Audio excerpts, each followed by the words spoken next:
at lunch?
I can feel the heat closing in, feel them out there making their moves, setting up their devil doll stool pigeons, crooning over my spoon and dropper I throw away in Washington Square Station. Fall to turnstile and 2 flights down the iron stairs, catching up down A train. Young, good-looking crew-cut Ivy League advertising exec-type fruit holds the door back for me. I'm evidently his idea of a character. You know the type comes on with bartenders and cab drivers talking about right hooks and the Dodgers. Call the counterman in Needix by his first name. A real soul. And right on time, this narcotic stick in a white trench coat. Imagine tailing somebody in a white trench coat, trying to pass as a fag, I guess, hit the platform. I can hear the way he would say it, holding my outfit in his left hand, right hand on his piece. I think you dropped something, fella. But the subway is moving. So long, Flatfoot, I yell, giving the fruit his B production. I look into the fruit's eyes, take in the white teeth, the Florida tan, the $200 shark skin suit, the button-down Brooks Brothers shirt, and carrying the news as a prop. The only thing I read is Little Abner. The square wants to come on hip, talks about pod, smoke it now and then, and keep some around to offer the fast Hollywood types. Thanks, kid, I say. I can see you're one of our own. His face lights up like a pinball machine with stupid pink affect. You ever see a hot shot hit, kid? I saw the Gimp catch one in Philly. We rigged his room with a one-way whorehouse mirror and charged Osowski to watch it. He never got the needle out of his arm. They don't if the shot is right. That's the way they find them, dropper full of clotted blood, hanging out of a blue arm. The look in his eyes when it hit kid, it was tasty. Recollect when I'm traveling with a vigilante, best shake man in the industry, out in Chi. We was working the fags in Lincoln Park. So one night the vigilante turns up for work in cowboy boots and a black vest with a hunk of tin on it and a lariat slung over his shoulder. So I says, "What's with you? You wig already?" He just looks at me and says, "Fill your hand, stranger," and hauls out an old rusty 6-shooter. Yet I take off across Lincoln Park, bullets cutting all around me. And he hangs 3 fags before the fuzz nails him. I mean, the vigilante earned his moniker. Ever notice how many expressions carry over from queers to con men? Like, raised. Letting someone know you're in the same line. The shoe store kid, he got his moniker shaking down fetishists in shoe stores, says, give it to a mark with KY and he will come back moaning for more. And when the kid spots a mark, he begins to breathe heavy. His face swells and his lips turn purple like an Eskimo in heat. Then slow, he comes on the mark, feeling for him, palpating him with fingers of rotten ectoplasm. The Rube has this sincere little boy look, burns through him like blue neon. That one stepped right off a Saturday Evening Post cover with a string of bullheads and preserved himself in junk. His marks never beef, and the bunco people are really carrying a needle for the Rube. One day, little boy Blue starts to slip, and what crows out would make an ambulance attendant puke. The Rube flips in the end, running through empty automats and subway stations, screaming, come back, kid, come back! And follows his boy right into the East River, down through condoms and orange peels, mosaic of floating newspapers, down into the silent black ooze with gangsters in concrete and pistols pounded flat to avoid the probing finger of prurient ballistic experts. And the fruit is thinking, what a character. Wait till I tell the boys in Clark's about this one. He's a character collector. Would stand still for Joe Gould's Seagull Act. So they put it on him for a Sosky and make him eat to sell him some pot, as he calls it, thinking I'll catnip the jerk. Well, I said, tapping my arm, duty calls. As one judge said to another, be just. If you can't be just, be arbitrary. I cut into the automat, and there's Bill Gaines, huddled in someone else's overcoat, looking like a 1910 banker with paresis. And old Bart, shabby and inconspicuous, dunking pound cake with his dirty fingers shiny over the dirt. I had some uptown customers Bill took care of, and Bart knew a few old relics from hop smoking times. Spectral janitors gray as ashes, phantom porters sweeping out dingy halls with a slow old man's hand, coughing and spitting in the junk-sick dawn. Retired asthmatic fences in theatrical hotels. Pent upon Rose, the old madam from Peoria. Stoical Chinese waiters never show sickness. Bart sought them out with his old junky walk, patient and cautious and slow. Dropped into their bloodless hands a few hours of warmth. I made the ride with him once for kicks. You know how old people lose all shame about eating and it makes you puke to wash them?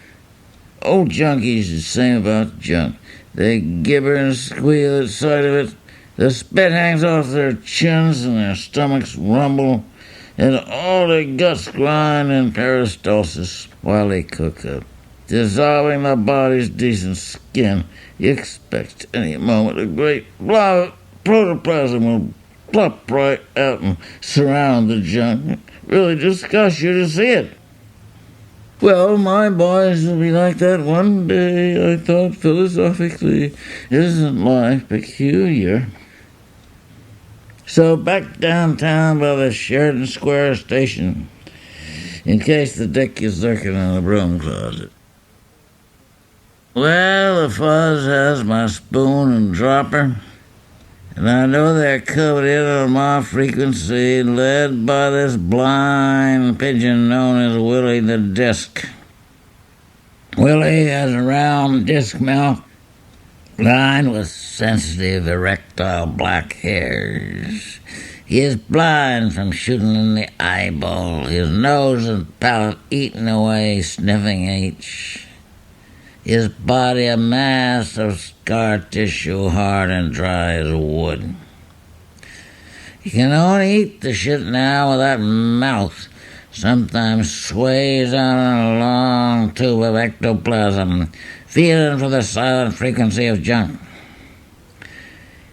He follows my trail all over the city, into rooms I move out already, and the fuzz walks in on some newlywed from Sioux Falls. All right, Lee, come out from behind that strap-on. We know you, and pulls the man's prick off straight away.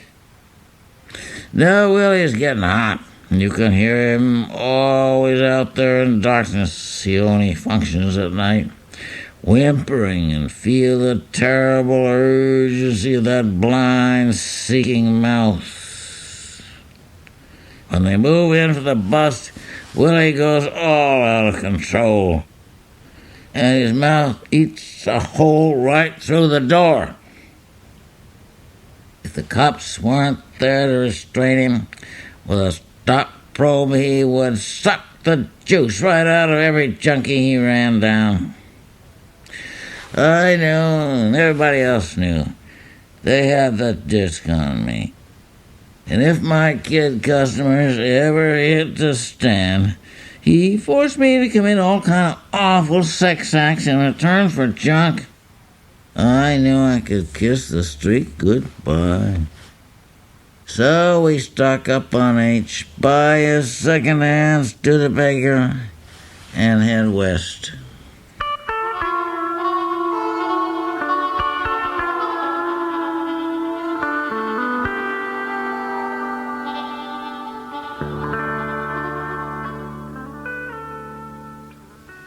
The Rube is a social liability with his attacks, as he calls them.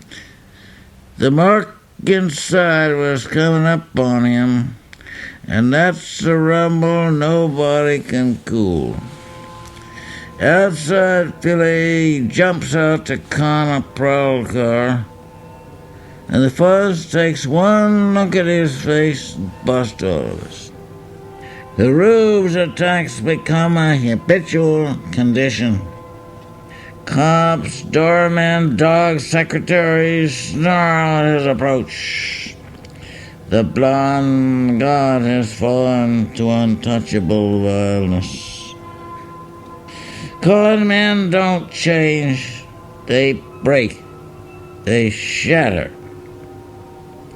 Explosions of matter in cold interstellar space drift away in cosmic dust, leave the empty body behind.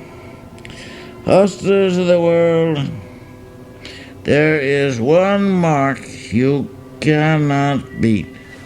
The mark inside. I left the Rube standing on a corner.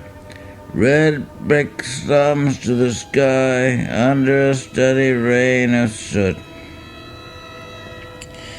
Gonna hit this croaker I know, right back with that good pure drugstore M. No, you wait here. Don't want him to rumble you no matter how long, Rube. Wait for me. Right on this corner. Goodbye, Rube. Goodbye, kid. Where do they go when they walk out and leave the body behind?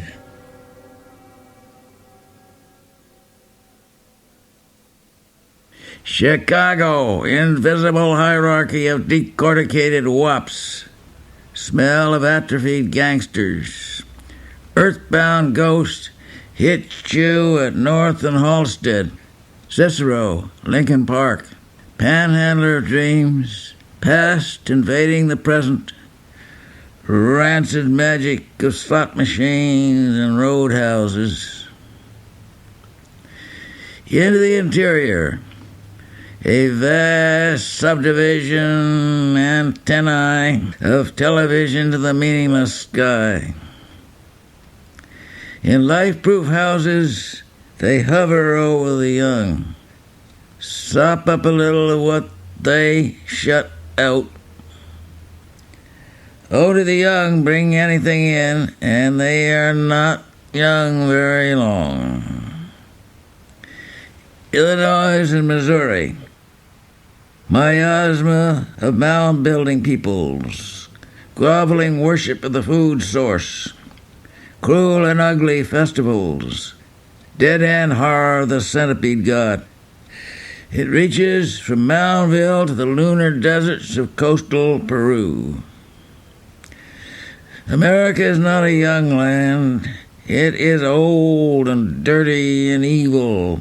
Before the settlers, before the Indians, the evil is there waiting. And always cops, smooth college trained state cops, practiced apologetic patter. Electronic eyes weigh your car and luggage, clothes and face. Snarling big city dicks, soft-spoken country sheriffs with something black and menacing in old eyes, color of a faded gray flannel shirt. And always car trouble. In St. Louis, traded the 1942 Studebaker in. It has a built-in engineering flaw like the room. On an old Packard limousine, heated up and barely made Kansas City and bought a Ford. Turned out to be an oil burner. Packed it in on a Jeep. We pushed too hard. They are no good for highway driving and burned something out inside, rattling around. Went back to the old Ford V8. Can't beat that engine for getting there, oil burner or no. And the U.S. drag closes around us like no other drag in the world. Worse than the Andes, high mountain towns, cold wind down from postcard mountains. Thin air like death in the throat. River towns of Ecuador. Malaria gray as junk under black Stetsons, muzzle-loading shotguns, vultures pecking through the mud streets. And what hits you when you get off the Malmo ferry in Sweden is no juice tax on the ferry. It knocks all that cheap tax-free juice right out of you and brings you all the way down. Averted eyes in the cemetery in the middle of town. Every town in Sweden seems to be built around a cemetery.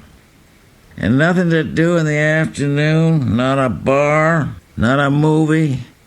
And I blasted my last stick of Tangier tea and I said, K.E., let's get right back on that ferry. But there is no drag like U.S. drag. You can't see it. You don't know where it comes from. Take one of these cocktail lounges at the end of a subdivision street. Every block of houses has its own bar and drugstore and market and liquor store. You walk in and it hits you, but where does it come from? Not the bartender, not the customers, nor the cream-colored plastic rounding the bar stools, nor the dim neon, not even the TV. And our habits build up with a drag like cocaine will build you up, staying ahead of the sea bring down. And the junk was running low. So there we are in this no-horse town, strictly from cough syrup, and bumming it up to syrup, and drove on, cold spring wind whistling through that old heap around our shivering, junk-sick bodies. And the cold you always come down with when the junk runs out of you. On through the peeled landscape, dead armadillos in the road, and vultures over the swamp and cypress stumps. Motels with beaver-board walls, gas heaters, thin pink blankets. Itinerant short con and carny hype men have burned down the croakers of Texas. Day of the Dead. I got the chucks and ate my little Willie's sugar skull. He cried and I had to go out for another. Walked past the cocktail lounge where they blasted the High bookie. In Cuernavaca, or was it Tusco, Jane meets a pimp trombone player and disappears in a cloud of tea smoke. The pimp is one of those vibration and dietary artists, which is a means he degrades the female sex by forcing his chicks to swallow all this shit. He was continually enlarging his theories. He would quiz a chick and threaten to walk out if she hadn't memorized every nuance of his latest assault on logic and the human image. Now, baby, I got it here to give, but if you won't receive it, there's just nothing I can do. He was a ritual tea smoker and very puritanical about junk, the way some tea heads are. He claimed tea put him in touch with supra-blue gravitational fields. He had ideas on every subject. What kind of underwear was healthy, when to drink water, and how to wipe your ass. He had a shiny red face and a great spreading smooth nose. Little red eyes that lit up when he looked at a chick and went out when he looked at anything else. His shoulders were very broad and suggested deformity. So he was putting down junk and coming on with tea. I take 3 drags. Jane looked at him, and her flesh crystallized. I leaped up, screaming, "I got the fear," and ran out of the house. Drank a beer in a little restaurant, mosaic bar, and soccer scores and bullfight posters, and waited for the bus to town. A year later in Tangier, I heard she was dead.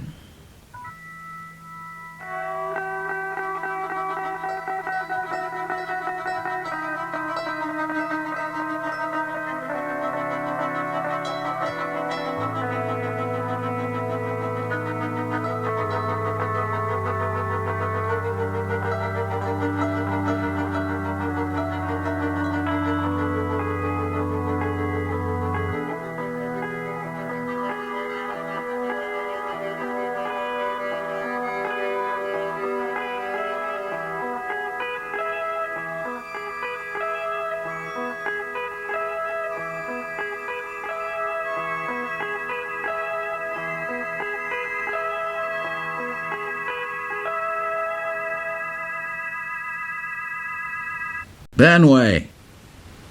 So I'm assigned to engage the services of Dr. Benway for Islam Inc. Benway is a manipulator and coordinator of symbol systems, an expert on all phases of interrogation, brainwashing, and control. I have not seen Benway since his precipitate departure from Annexia, where his assignment had been TD, total demoralization. Benway's first act was to abolish concentration camps, mass arrest, and except under certain limited and special circumstances, the use of torture.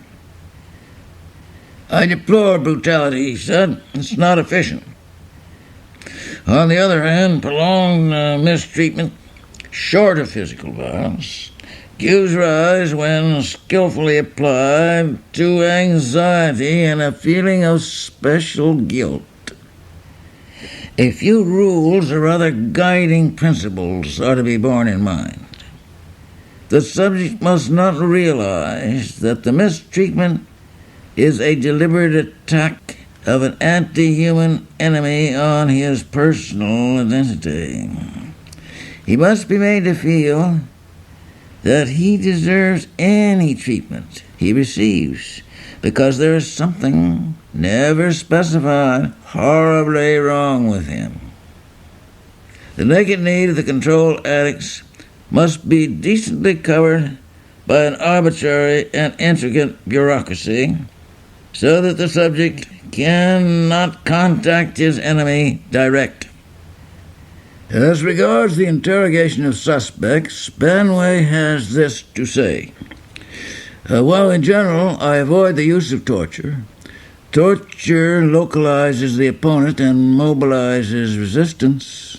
The threat of torture is useful to induce in the subject the appropriate feeling of helplessness and gratitude to the interrogator for withholding it. And torture can be employed to advantage as a penalty when the subject is far enough along with the treatment to accept punishment as deserved. To this end, I devised several forms of disciplinary procedure. One was known as the switchboard.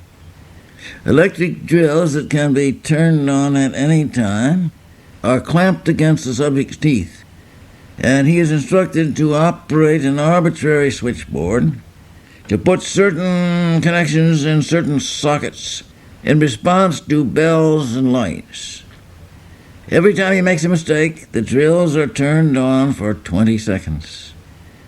The signals are gradually speeded up beyond his reaction time. Half an hour on the switchboard and the subject breaks down like an overloaded thinking machine. The study of thinking machines teaches us more about the brain than we can learn by introspective methods. Western man is externalizing himself in the form of gadgets.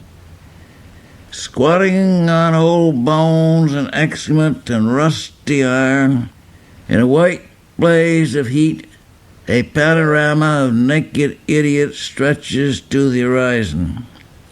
Complete silence. Their speech centers are destroyed, except for the crackle of sparks and the popping of singed flesh as they apply electrodes up and down the spine. White smoke of burning flesh hangs in the motionless air. A group of children have tied an idiot to a post with barbed wire and built a fire between his legs, and stand watching with bestial curiosity as the flames lick his thighs. His flesh jerks in the fire with insect agony. I digress as usual. Pending more precise knowledge of brain electronics, drugs remain an essential tool of the interrogator in his assault on the subject's personal identity. Many subjects are vulnerable to sexual humiliation. Nakedness, stimulation with aphrodisiacs, constant supervision to embarrass subject and prevent relief of masturbation. Erections during sleep automatically turn on an enormous vibrating electric buzzer that throws the subject out of bed into cold water, thus reducing the incidence of wet dreams to a minimum.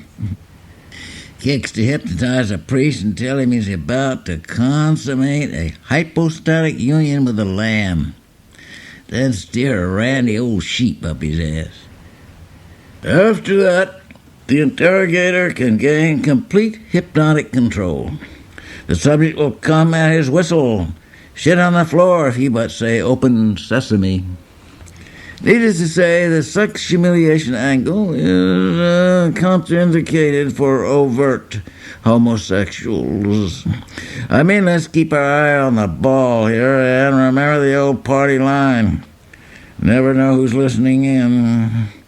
I recall this one kid I conditioned to shit at sight of me.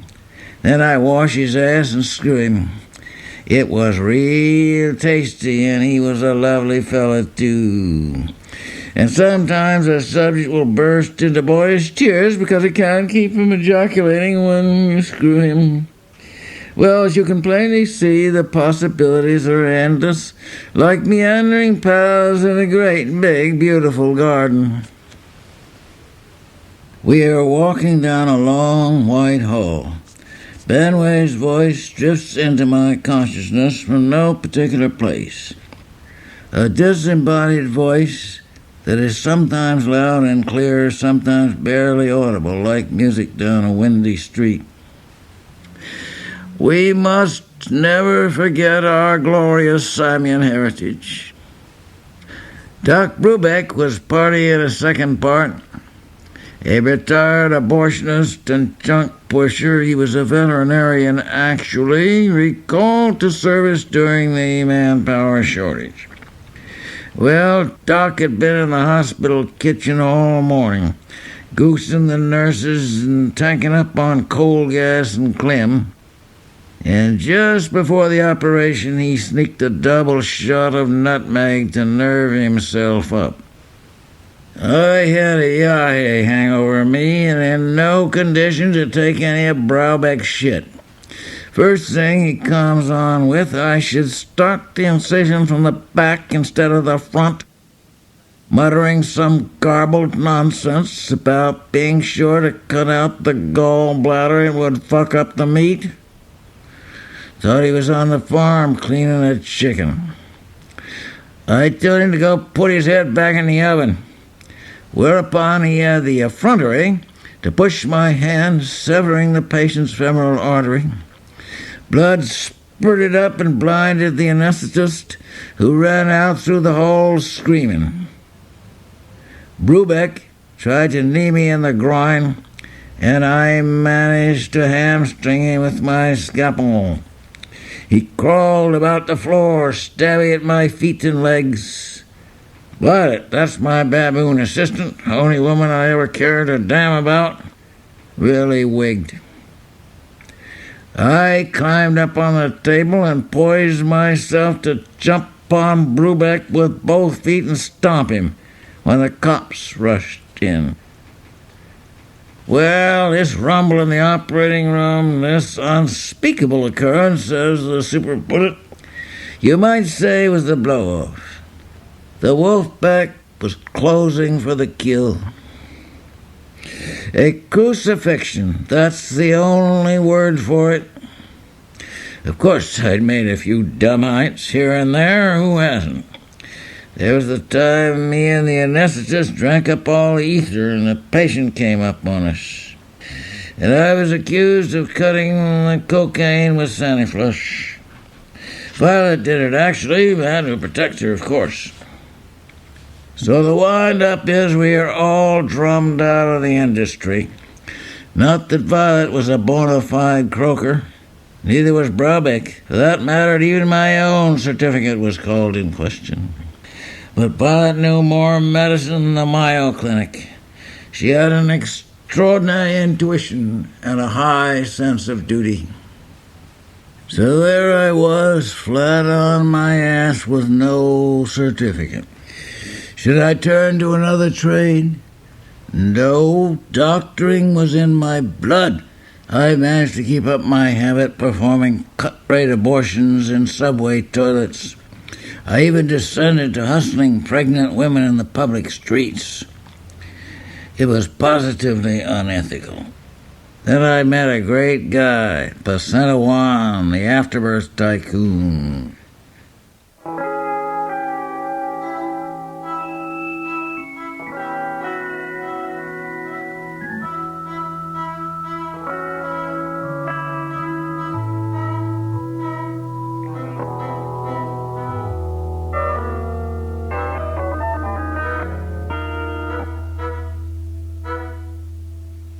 From the roof of the RC, we survey a scene of unparalleled horror. A contingent of howling simulpaths swing from chandeliers, balconies, and trees, shitting and pissing on passers-by.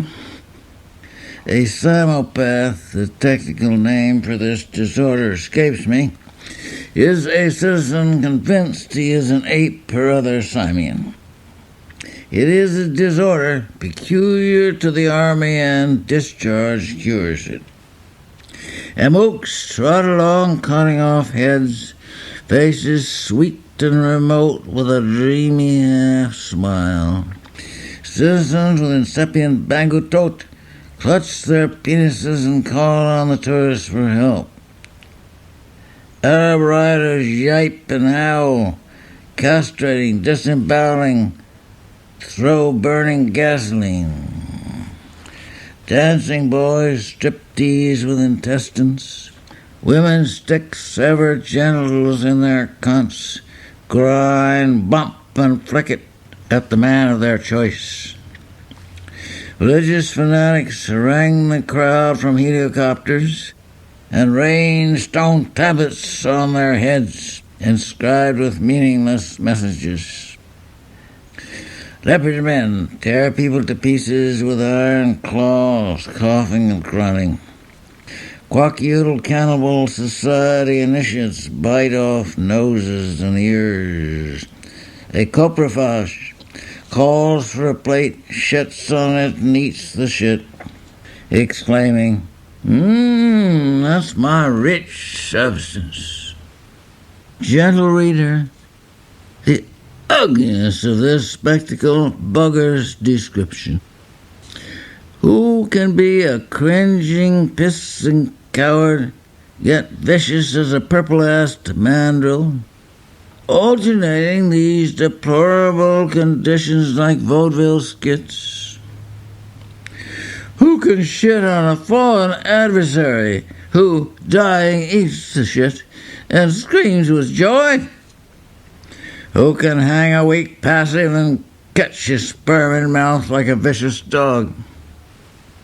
Gentle reader, I fain would spare you this, but my pen hath its will like the ancient mariner. Oh Christ, what a scene is this! Can tongue or pen accommodate these scandals? A beastly young hooligan has gouged out the eye of his confrere and fucks him in the brain. This brain atrophy already and dries grandmother's cunt. And in Dead Coon County, Arkansas, black as dirt, white as people in the USA, nigger, don't let the sun set on you here. The county coroner comes down with the boo-boos fore and aft. A vigilante committee of neighbors apologetically burned him to death in the courthouse privy when his interesting condition came to light.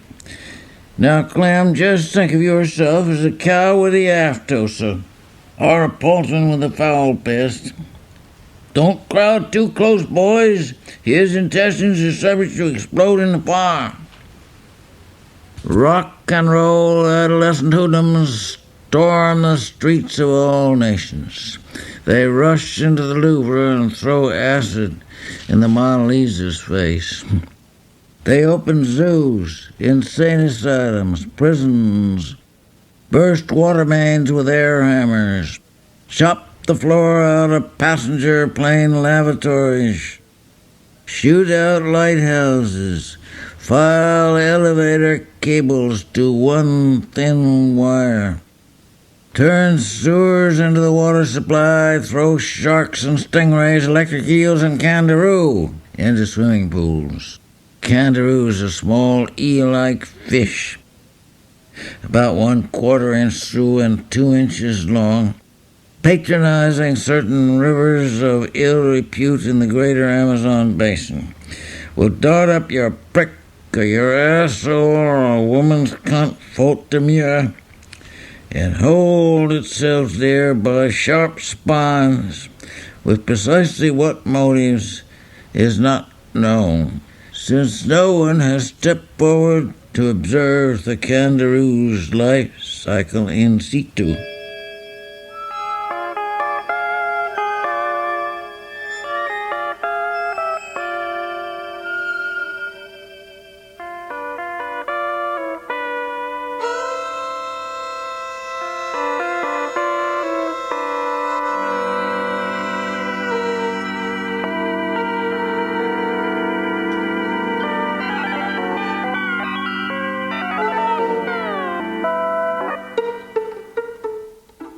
The black meat.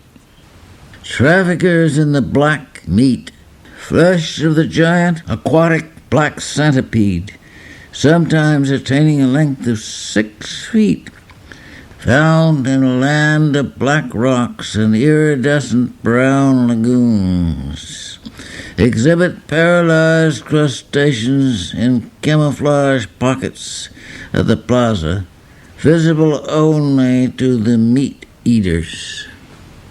The meat cafe occupies one side of the plaza, a maze of kitchens, restaurants, sleeping cubicles, perilous iron balconies and basements opening into the underground baths.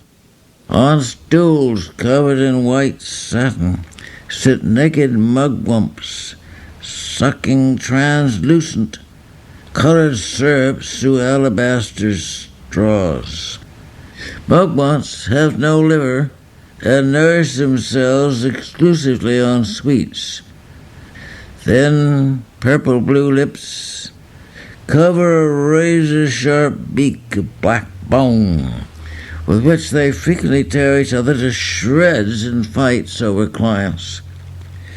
These creatures secrete an addicting fluid from their erect penises, which prolongs life by slowing metabolism.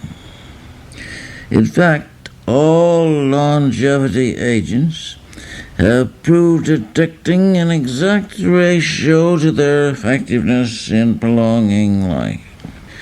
Addicts of mugwump fluid are known as reptiles.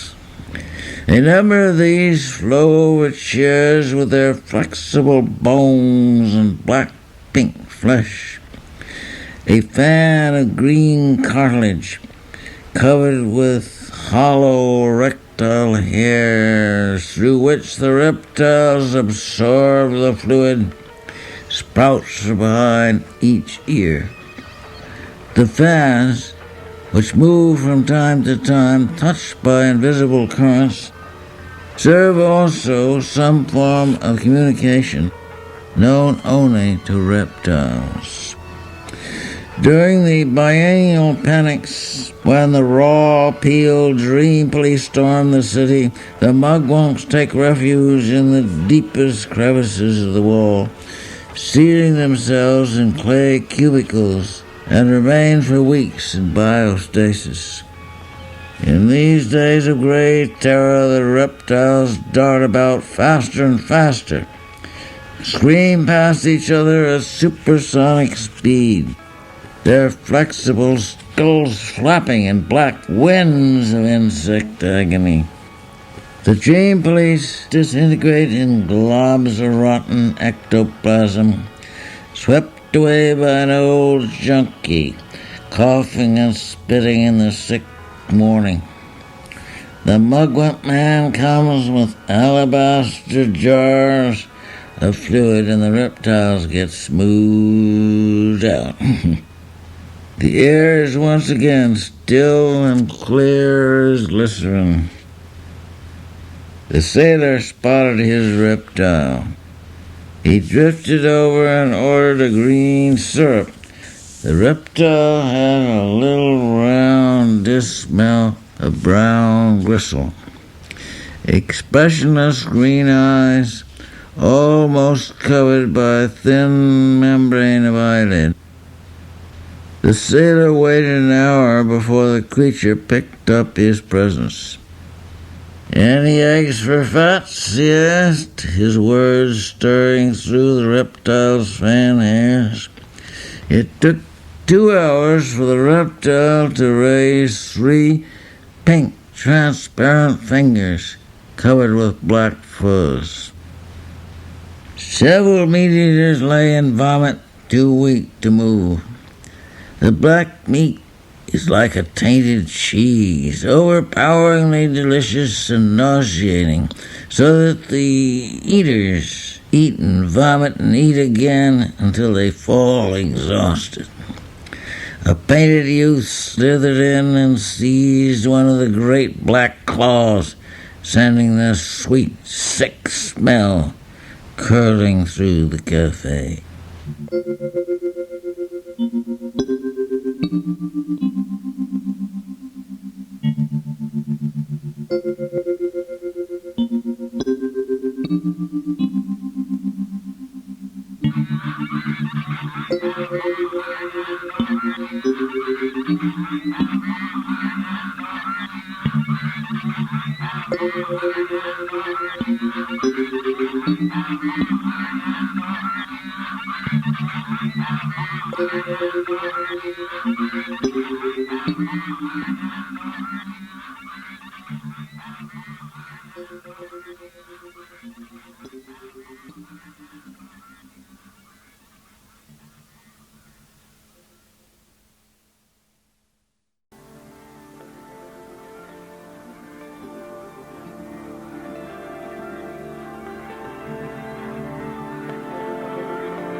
Hospital. The lavatory's been locked for 3 hours solid. I think they're using it for an operating room. Nurse, I can't find her pulse, doctor. Dr. Banway, maybe she's got it up her cunt in a finger stall. Nurse, adrenaline, doctor? Dr. Banway. The night porter shot it all up for kicks. He looks around and picks up one of those rubber vacuum cups at the end of a stick they use to unstop toilets. He advances on the patient. Make an incision, Dr. Limp, he says to his appalled assistant. I'm going to massage the heart. Dr. Limp shrugs and begins the incision. Dr. Benway washes the suction cup by swishing it around in the toilet bowl. Nurse, shouldn't it be sterilized, doctor? Dr. Benway, very likely, but there's no time. He sits on the suction cup like a cane seat, watching his assistant make the incision. You young squirts couldn't lance a pimple without an electric vibrating scalpel with automatic drain and suture. Soon we'll be operating by remote control on patients we never see. We'll be nothing but button pushers. All the skill is going out of surgery, all the know-how and make do. Did I ever tell you about the time I performed an appendectomy with a rusty sardine can? And once I was caught short without instrument 1 and removed an uterine tumor with my teeth. That was in the upper effendi, and besides, the wench is dead. Dr. Limp, the incision is ready, doctor.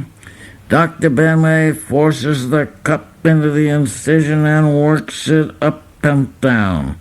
Blood spurts all over the doctors, the nurse, and the wall. The cup makes a horrible sucking sound. Nurse, I think she's gone, doctor. Dr. Benway, well, it's on a day's work. He walks across the room to a medicine cabinet. Some fucking drug addict has cut my cocaine with Saniflush. Nurse, send the boy out to fill this RX on the double. Dr. Benway is operating in an auditorium filled with students.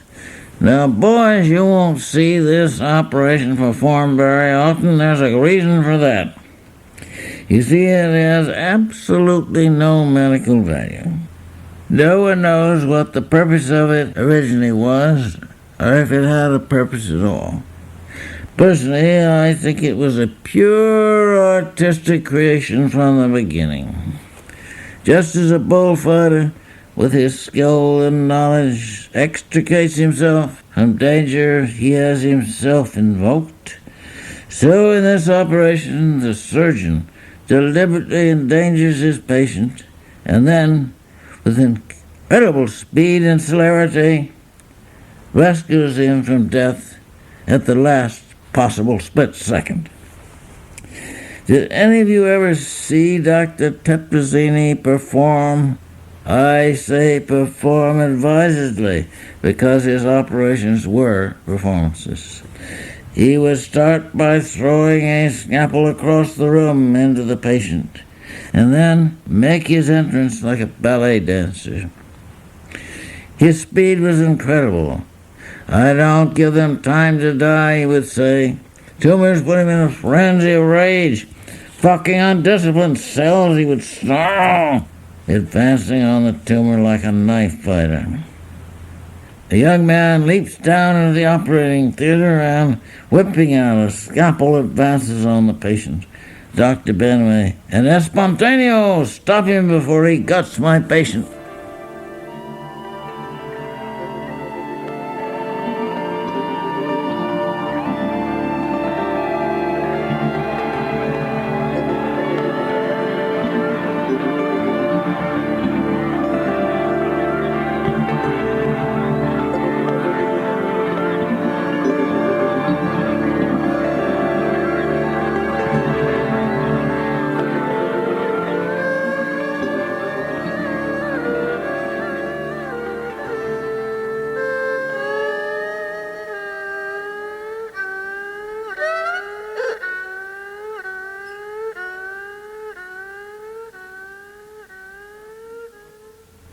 Dawson's Rumpus Rum.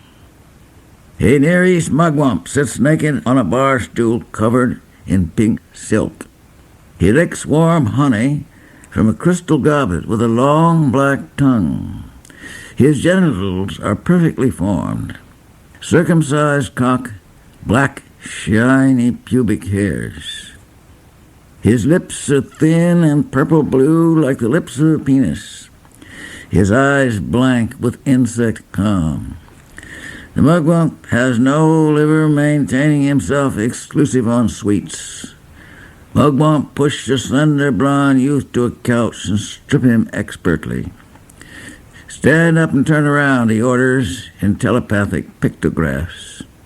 He ties the boy's hands behind him with a red silk cord.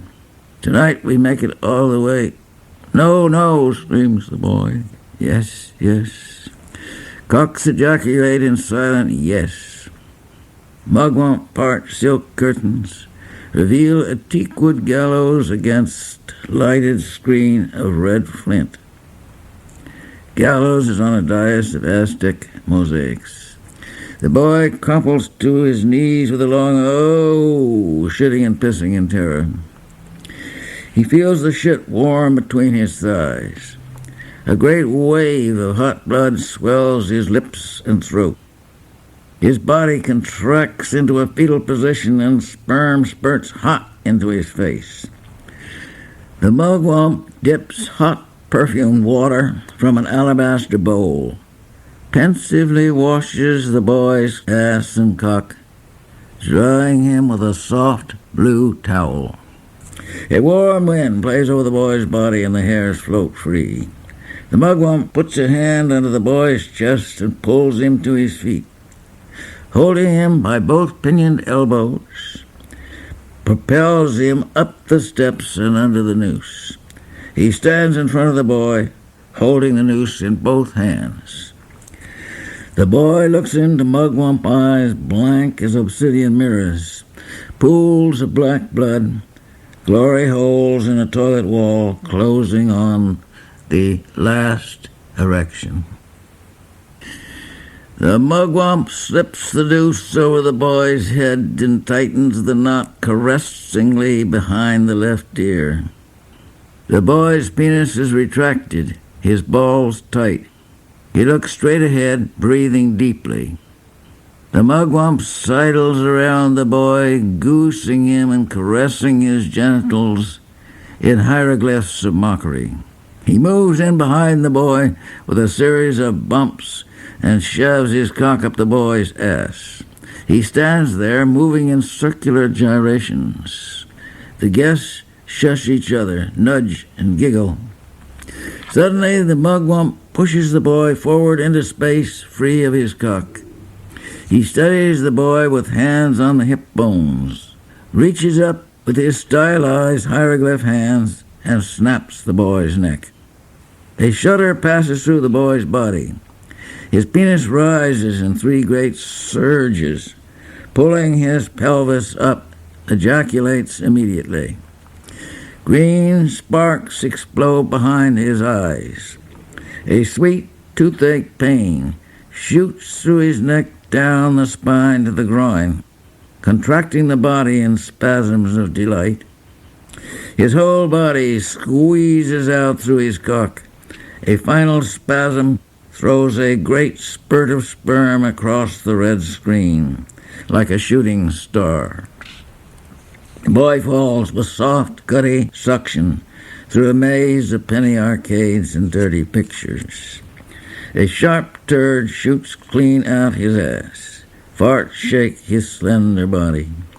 Skyrockets burst in green clusters across a great river.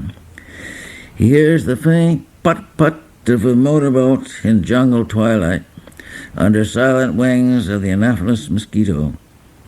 The mugwump pulls the boy back onto his cock. The boy squirms, impaled like a speared fish. The mugwump swings on the boy's back, his body contracting in fluid waves. Blood flows down the boy's chin from his mouth, half open, sweet and sulky in death. The mugwump falls with a fluid, sated plop. Windowless cubicle with blue walls. Dirty pink curtain covers the door. Bedbugs crawl on the wall, cluster in corners. A man with white tie and dress shirt, naked from the waist down except for black garters, talks to the queen bee in elegant tones. Queen bees are old women who surround themselves with fairies to form a swarm. It is a sinister Mexican practice. But where is the statuary? He talks out of one side of his face. The other is twisted by the torture of a million mirrors. He masturbates wildly. The queen bee continues the conversation, notices nothing. A horde of lust-mad American women rush in, dripping cunts from farm and dude ranch, factory, brothel, country club, penthouse and suburb, motel and yacht and cocktail bar, strip-off riding clothes, ski togs, evening dresses, Levi's, tea gowns, print dresses, slacks, bathing suits, and kimonos. They scream and yipe and howl, leap on the guests like bitch dogs in heat with rabies. They claw at the hang boys, shrieking, "You fairy, you bastard, fuck me, fuck me, fuck me!"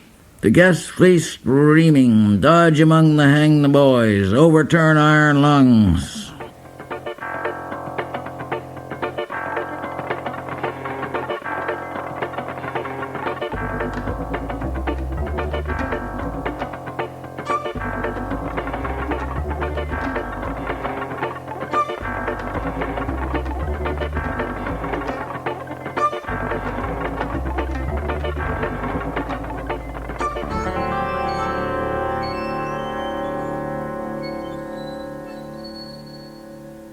AJ's annual party. Mary is strapping on a rubber penis. Steely Dan 3 from Yokohama, she says, caressing the shaft. Milk spurts across the room. Be sure that milk is pasteurized. Don't go giving me some kind of awful cow disease, like anthrax or glanders or aftosa. When I was a transvestite, lives in Shy, used to work as an exterminator. Make advances to pretty boys for the thrill of being beaten as a man. Later, I catch this one kid, overpower him with supersonic judo I learned from an old lesbian Zen monk. I tie him up, strip off his clothes with a razor, and fuck him with Steely Dan 1. He is so relieved I don't castrate him literal. He comes all over my bedbug spray. What happened to Steely Dan 1? He was torn in two by a bull dyke. Most terrific vaginal grip I ever experienced. She could cave in a lead pipe. It was one of her parlor tricks. And Steely Dan, too? Chewed to bits by a famished kangaroo in the upper baboon's asshole. And don't say we this time. Why not? It's real boyish. The rising sun fills the room with pink light. Johnny is let in, hands tied between Mary and Mark. Johnny sees the gallows and sighs with a great oh, his chin pulling down towards his cock, his legs bending at the knees. Sperm spurts arching almost vertical in front of his face. Mark and Mary are suddenly impatient and hot. They push Johnny forward onto the gallows platform, covered with moldy jockstraps and sweatshirts. Mark is adjusting the noose. Well, here you go. Mark starts to push Johnny off the platform. Mary, no, let me. She locks her hands behind Johnny's buttocks, puts her forehead against him. Smiling into his eyes, she moves back, pulling him off the platform into space. His face swells with blood. Mark reaches up with one lithe movement and snaps Johnny's neck. Sound like a stick broken in wet towels. A shudder runs down Johnny's body. One foot flutters like a trapped bird. Mark has draped himself over a swing and mimics Johnny's twitches, closes his eyes and sticks his tongue out. Johnny's cock springs up, and Mary guides it up her cunt, writhing against him in a fluid belly dance, groaning and shrieking with delight. Sweat pours down her body. Hair hangs over her face in wet strands. Cut him down, Mark, she screams. Mark reaches over with a snap knife and cuts the rope, catching Johnny as he falls, easing him onto his back with Mary still impaled and writhing. She bites away Johnny's lips and nose and sucks out his eyes with a pop. She tears off great hunks of cheek. Now she lunges on his prick. Mark walks over to her, and she looks up from Johnny's half-eaten genitals, her face covered with blood, eyes phosphorescent. Mark puts his foot on her shoulder and kicks her over on her back. He leaps on her, fucking her insanely. They roll from one end of the room to the other, pinwheel end over end, and leap high in the air like a great hooked fish. Let me hang you, Mark. Let me hang you, please, Mark. Let me hang you. Sure, baby. He pulls her brutally to her feet and pins her hands behind her. No, Mark, no, no, no, she screams, shitting and pissing in terror as he drags her to the platform.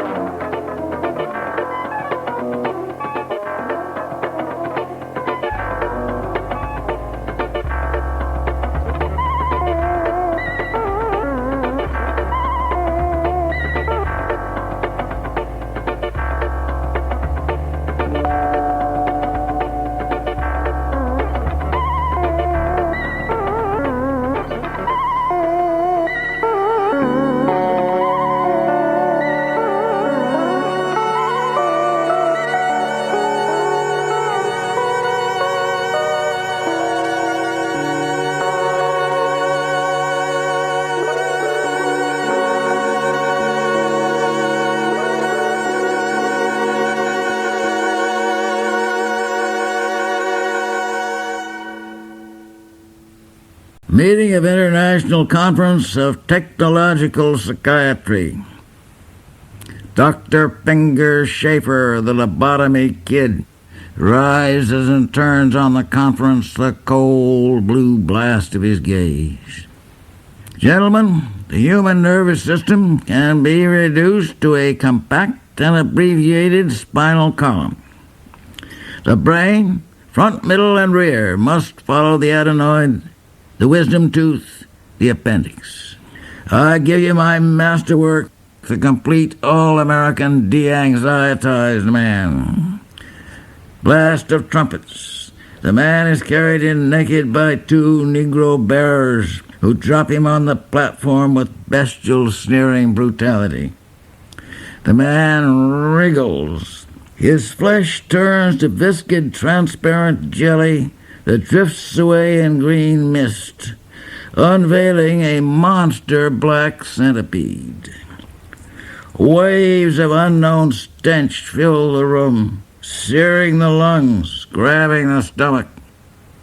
"Man, he done seen the light," said one of the Negro bearers. "We must stomp out the un-American critter," says a fat, frog-faced Southern doctor who's been drinking corn out of a mason jar. He advances drunkenly and then halts, appalled by the formidable size and menacing aspect of the centipede. "Fetch gasoline," he bellows. "We gotta burn this son of a bitch like an uppity nigger." The centipede is rushing about in agitation. "Man, that motherfucker's hungry," screams one of the bearers. "I'm getting out of here, me." A wave of electric horror sweeps through the conference. They storm the exits, screaming and clawing.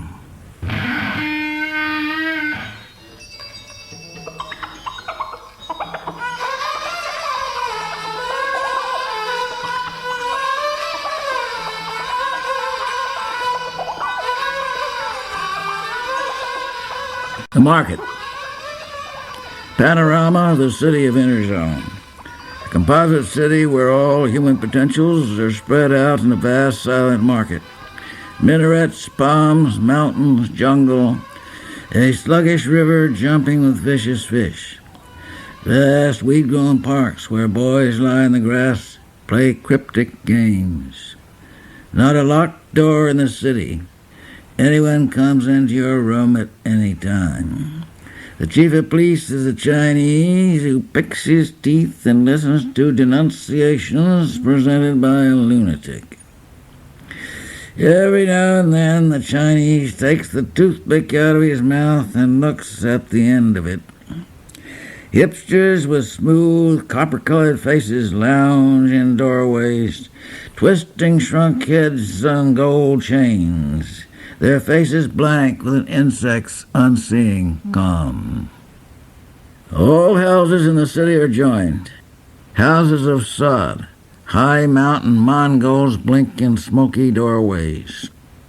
Houses of bamboo and teak. Houses of adobe, stone, and red brick. South Pacific and Maori houses. Houses and trees and riverboats. Wood houses 100 feet long sheltering entire tribes. Houses of boxes and corrugated iron where old men sit in rotten rags cooking down canned heat. Great rusty iron racks rising 200 feet in the air from swamps and rubbish, with perilous partitions built on multi-level platforms and hammocks swinging over the void. The city is visited by epidemics of violence, and the untended dead are eaten by vultures in the streets. Albinos blink in the sun. Boys sit in trees, languidly masturbate. People eaten by unknown diseases watch the passerby with evil, knowing eyes. In the city market is the meat cafe. Followers of obsolete, unthinkable trades doodling in Etruscan. Addicts of drugs not yet synthesized.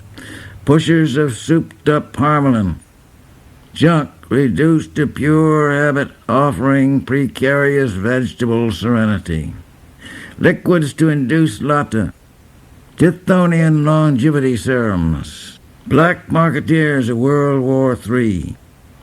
excisers of telepathic sensitivity, osteopaths of the spirit, investigators of infractions denounced by bland, paranoid chess players, servers of fragmentary warrants taken down in hebephrenic shorthand, charging unspeakable mutilations of the spirit, bureaucrats of spectral departments, officials of unconstituted police states, a lesbian dwarf who has perfected Operation Bangu Tote, the lung erection that strangles the sleeping enemy, sellers of orgone tanks and relaxing machines, brokers of exquisite dreams and memories, tested on the sensitized cells of junk sickness and bartered for raw materials of the will, doctors skilled in the treatment of diseases dormant in the black dust of ruined cities,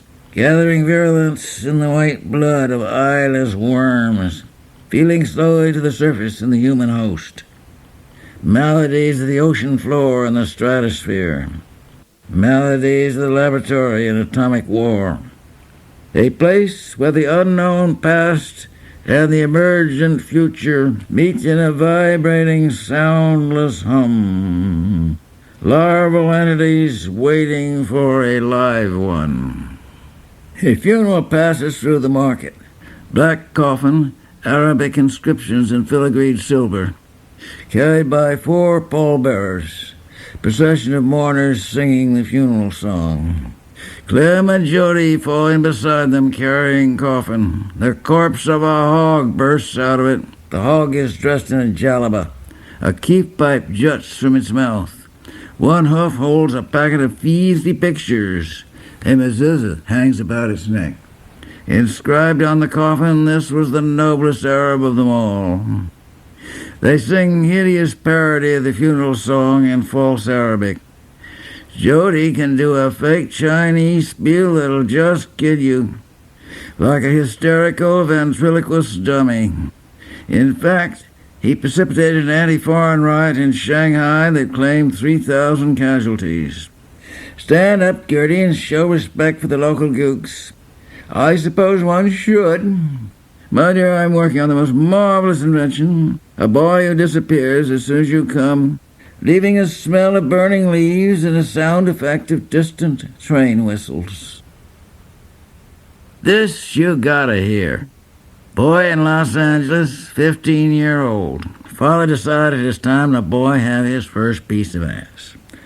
Boy's lying on the lawn reading comic books. Father go out and say, "Son, here's $20. I want you to go to a good whore and get a piece of ass off her." So they drive to this plush jump joint. And the father say, "All right, son, you're on your own. So ring the bell, and when the woman come, give her the $20 and tell her you want a piece of ass. Solid pop." So about 15 minutes later, the boy comes out. "Well, son, did you get a piece of ass?" "Yeah. This gash comes to the door and I say I want a piece of ass and lay the double sosky on her.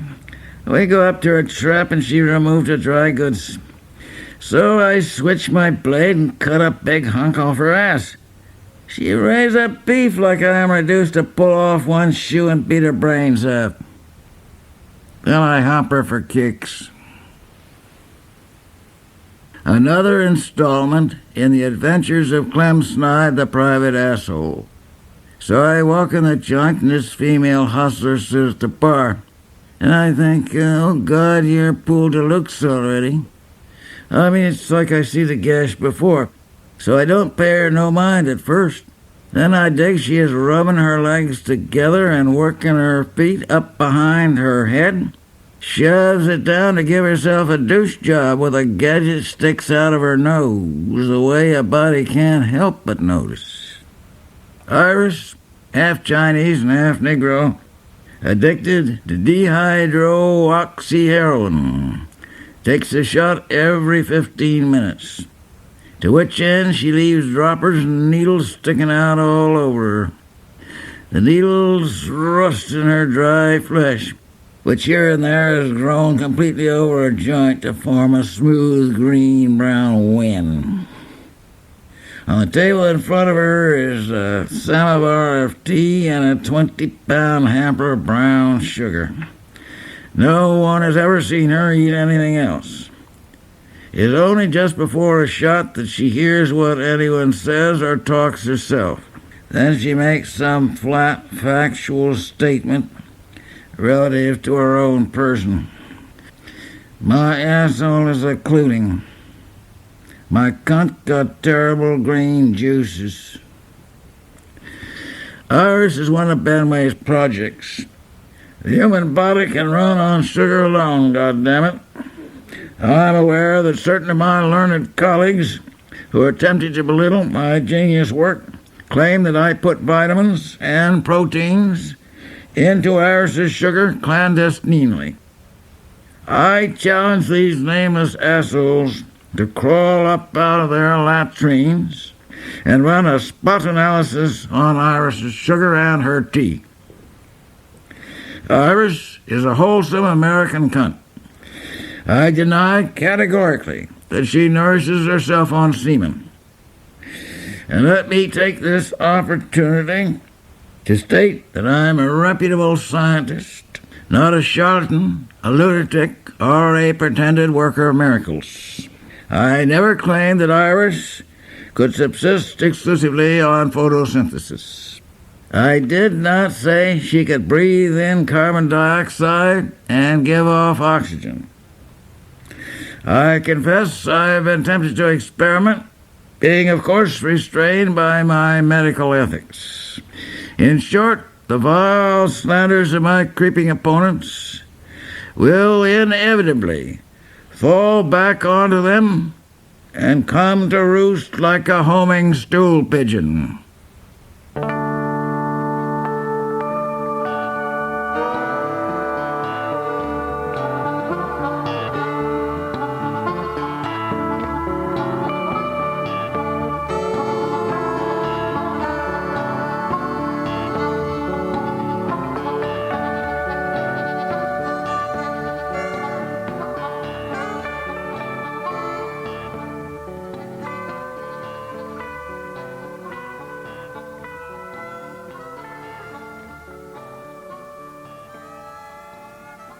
Ordinary men and women.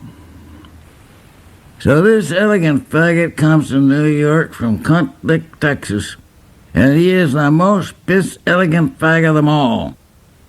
He is taken up by old women of the type batting on young fags. Toothless old predators, too weak and too slow to run down other prey. Yes, his old moth-eaten tigress shit sure turn into a fag-eater. So this citizen, being an arty and crafty fag, begins making costume jewelry and jewelry sets. Every rich old gash in greater New York wants she should do her sets, and he is making money. 21, El Morocco, the Stork, but no time for sex and all the time worrying about his rep. He begins playing the horses. Supposed to be something manly about gambling, God knows why. And he figures it will build him up to be seen at the track. Now, not many fags play the horses, and those that play lose more than the others. They're lousy gamblers, plunge in a losing streak, and hedge when they win, which being the pattern of their lives. So he loses and loses and loses some more. One day he is about to put a rock in a set when the obvious occurs. Of course, I'll replace it later. Famous last words. So that winter, one after the other, the diamonds, emeralds, pearls, rubies, and stars, sapphires of the haute monde go in hock, replaced by queer replicas. So the opening night of the Met, this old hag appears as she thinks resplendent in her diamond tiara. This other old whore approach and say, "Oh, Miggles, you're so smart. To leave the real ones at home, I mean, we're simply mad to go around tempting fate. You're mistaken, my dear. These are real. Oh, but Miggles, darling, they're not. I mean, ask your jeweler. Well, just ask anybody. So Sabbath is hastily called. Lucy Bradshinkle, look to thy emeralds. All these old witches examining their rocks like a citizen find leprosy on himself. My chicken bun Ruby. My black umbles. Old bitch Mary so many times, so many gooks and spicks she don't know her accent from her ass. My star sapphire, shake a pool deluxe. Oh, it's all so I mean, they're strictly from Walworth. There's only one thing to do. I'm going to call the police, says a strong-minded, outspoken old thing, and she clomps across the floor on her low heels and calls the fuzz. Well, the faggot draws a deuce, and in the box he meets this cat who is some species of cheap hustler, and love sets in, or at least a facsimile thereof, convinced the parties in a first and second parts. As continuity would have it, they are sprung at the same time, more or less, and take up residence in a flat on the Lower East Side, and cook in, and both are working legit, modest jobs. So Brad and Jim know happiness for the first time. Enter the powers of evil. Lucy Bradshinkle has come to say all is forgiven. She has faith in Brad and wants to set him up in a studio. Of course, he will have to move to the East 60s. This place is impossible, darling. And your friend. A safe mob wants Jim back to drive a car. This is a step up, you dig. Offer from citizens hardly seen before. Will Jim go back to crime? Will Brad succumb to the blandishments of an aging vampire or ravening maw? Needless to say, the forces of evil are routed and exit with ominous snarls and mutterings. The boss isn't going to like this. I don't know why I ever wasted my time with you, you cheap, vulgar little fairy. The boys stand at the tenement window, their arms around each other, looking at the Brooklyn Bridge. A warm spring wind ruffles Jim's black curls and the fine, headed hair of Brad. Well, Brad, what's for supper? You just go in the other room and wait. Playfully, he shoos Jim out of the kitchen and puts on his apron. Dinner is Lucy Bradshinkle's consignon, cooked in Codex Papillon. The boys eat happily, looking into each other's eyes. Blood runs down their chins.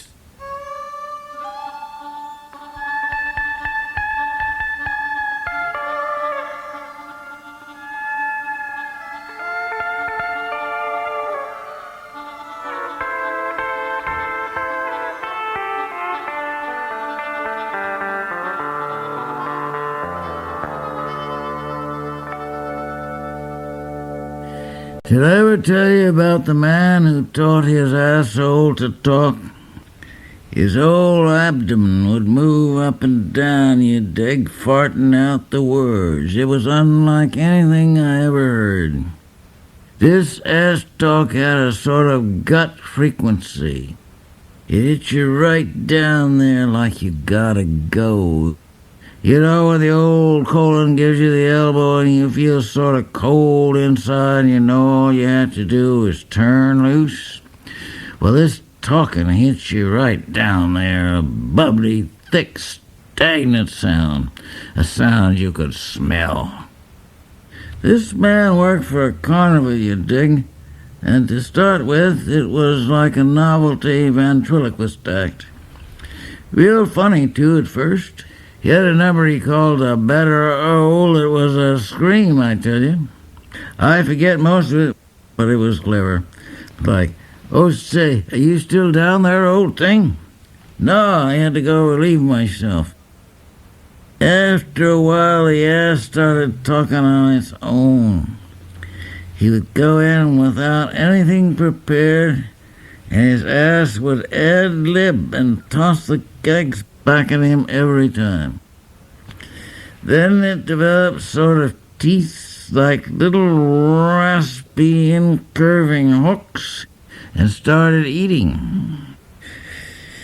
He thought this was cute at first and built an act around it, but the asshole would eat its way through his pants and start talking on the street, shouting out it wanted equal rights.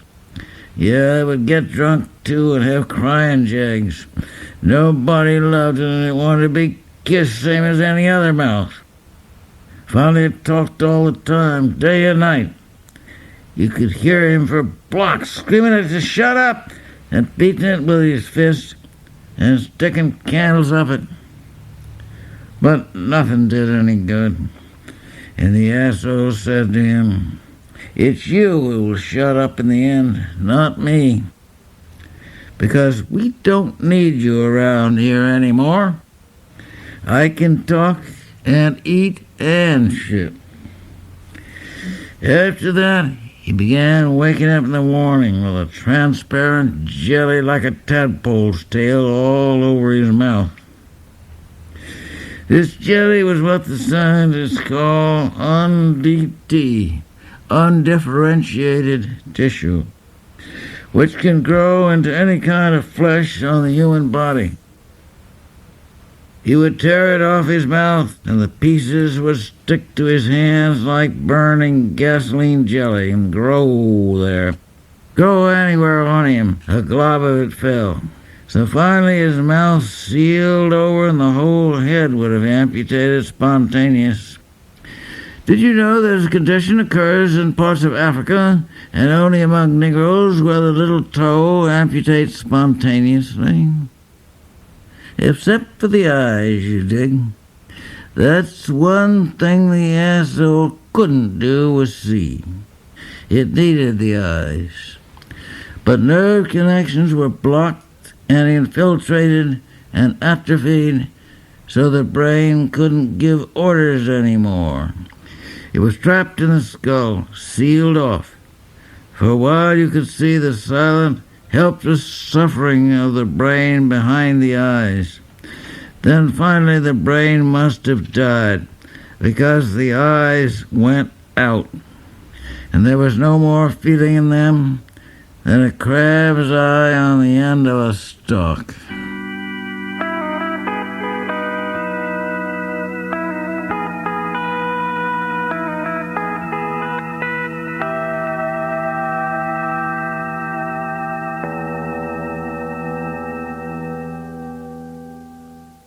The huntsmen have gathered for the hunt breakfast in the Swarm Bar.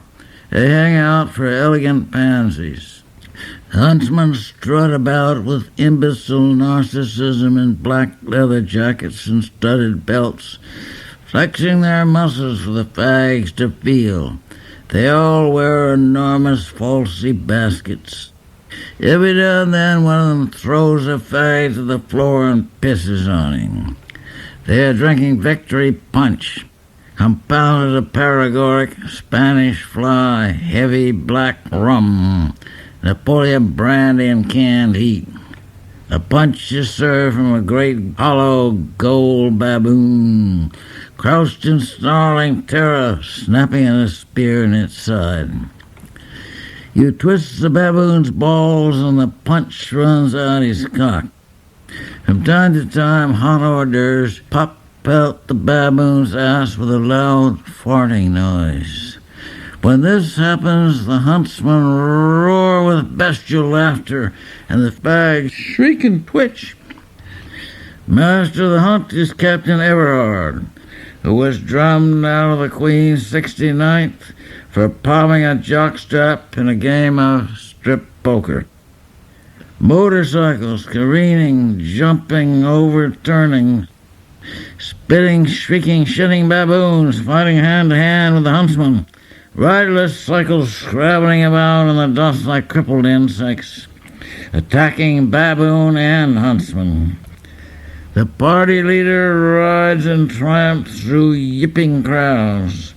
A dignified old man sits at sight of him and tries to sacrifice himself under the wheels of the car. "They have no feelings," said Dr. Benway, slashing his patient to shreds. "Just reflexes. I urge distraction. The age of consent is when they learn to talk. May all your troubles be little ones, as one child molester said to the other." The market is empty, except for an old drunkard of indeterminate nationality, passed out with his head in a peace war. The rioters erupt into the market, yipping and screaming, "Death to the French!" and tear the drunkard to pieces. A whimpering queen falls to the floor in an orgasm. "Oh, God, it's too exciting, like a million hot throbbing cocks." Benway, like to run a blood test on those boys. A portentously inconspicuous man, gray beard and gray face and shabby brown jalaba, sings in a slight unplaceable accent without opening his lips. "Oh, you dolls, you great big beautiful dolls." Squads of police with thin lips, big noses and cold gray eyes move into the market from every entrance street. They club and kick the rioters with cold, methodical brutality. The rioters have been carted away in trucks.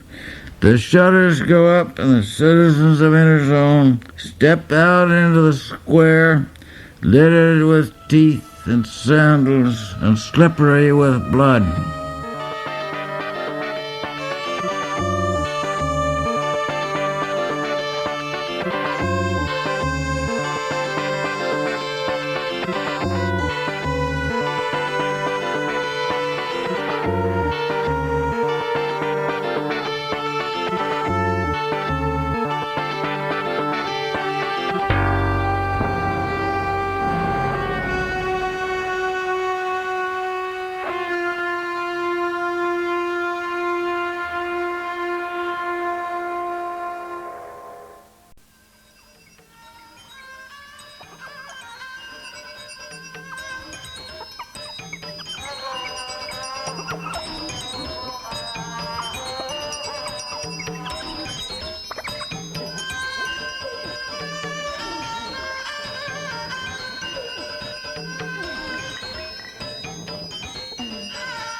Islam Incorporated and the Parties of Interzone.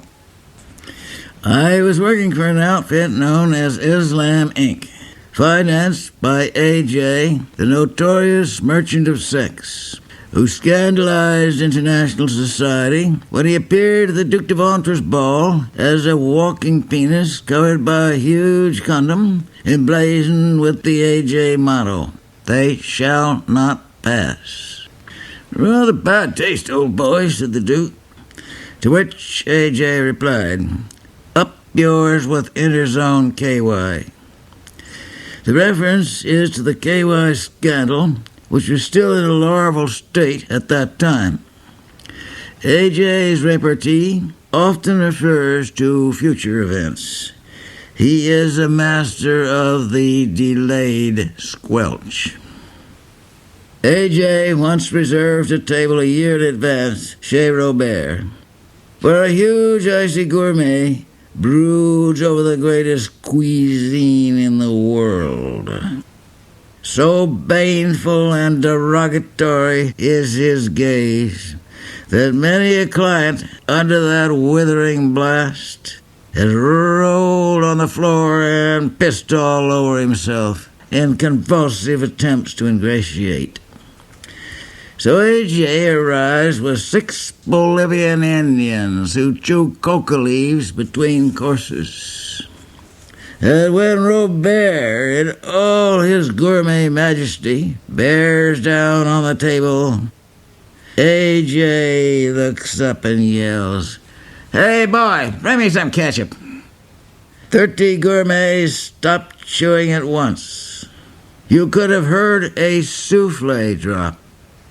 As for Robert, he lets out a bellow of rage like a wounded elephant, runs to the kitchen and arms himself with a meat cleaver.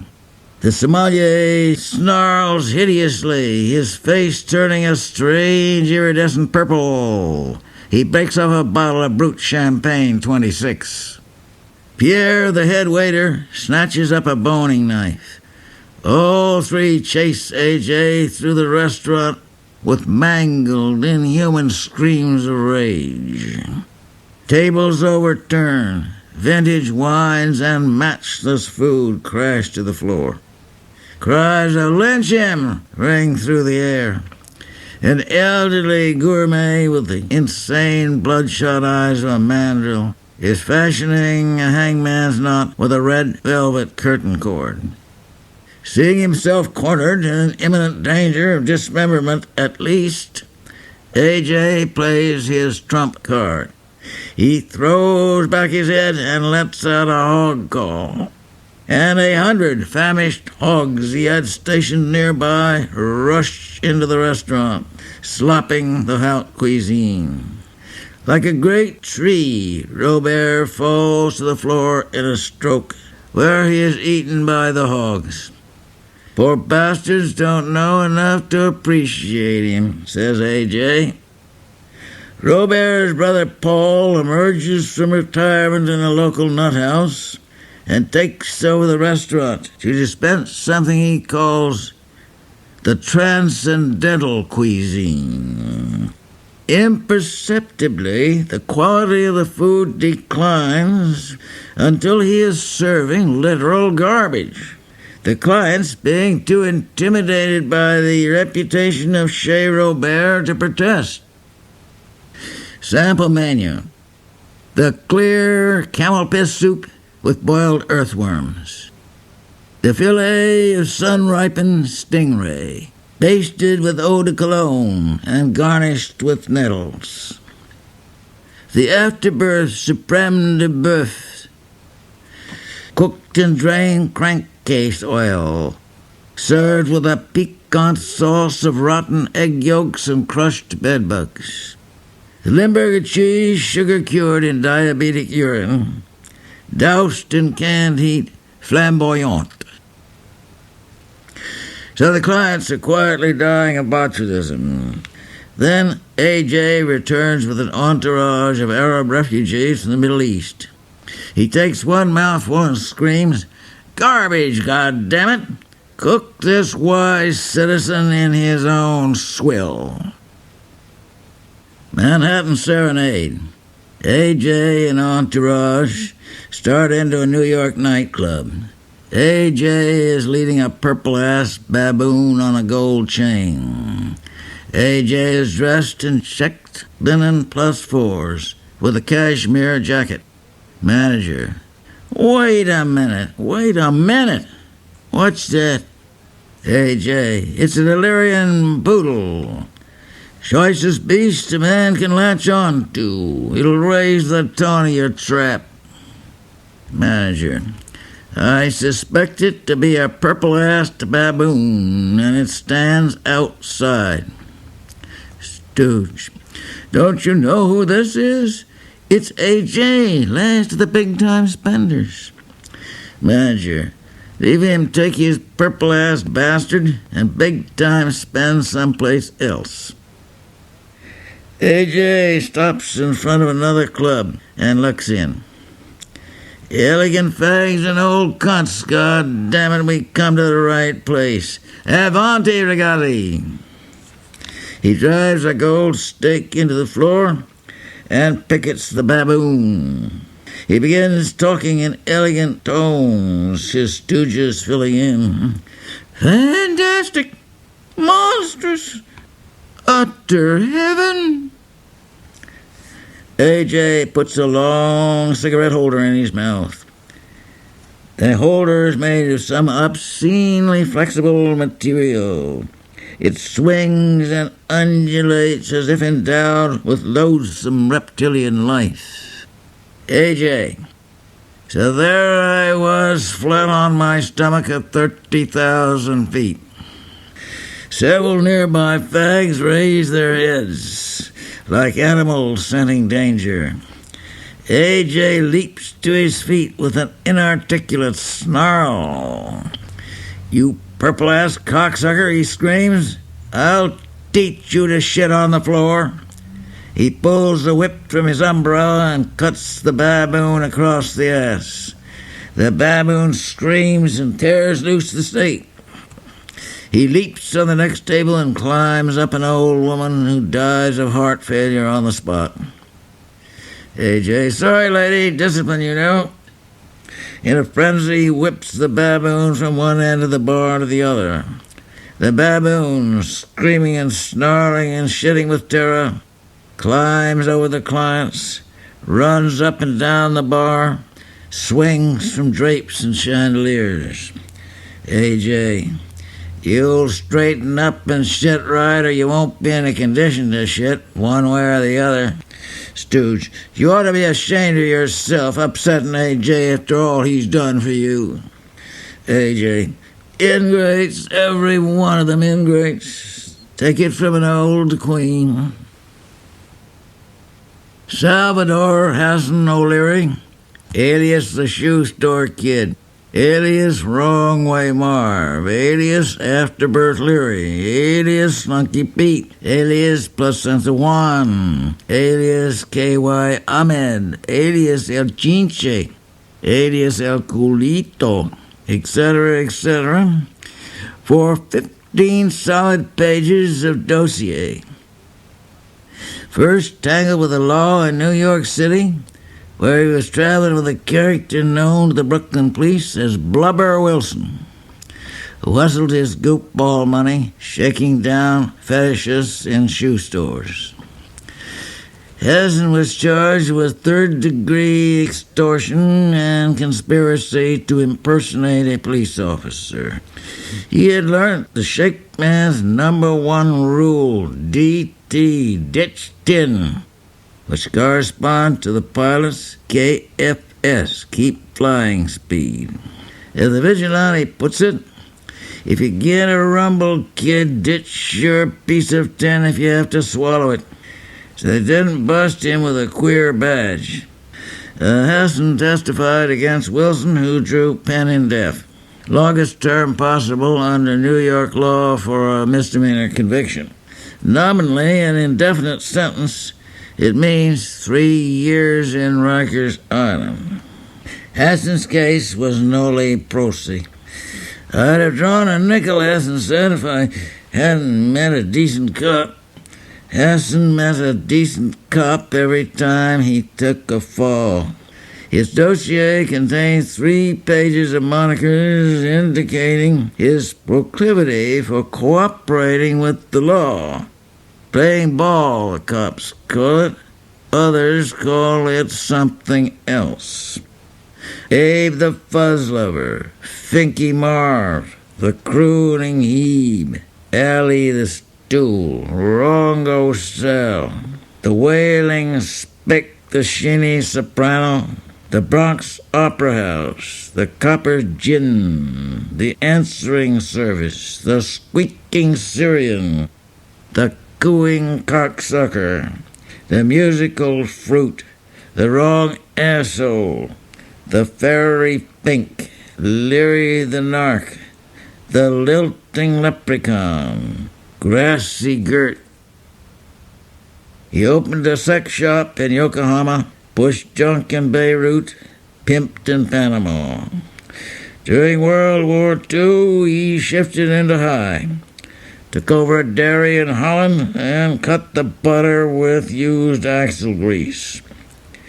Cornered the KY market in North Africa, and finally hit the jackpot with slumps.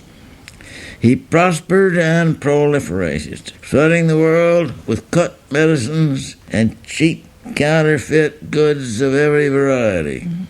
Adulterated shark repellent, cut antibiotics, condemned parachutes, stale anti-venom, inactive serums and vaccines, leaking lifeboats.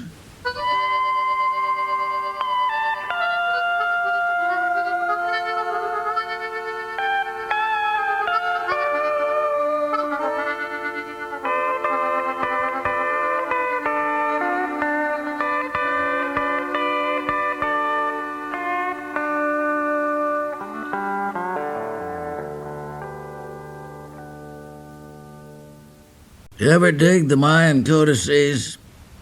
I figure it like this.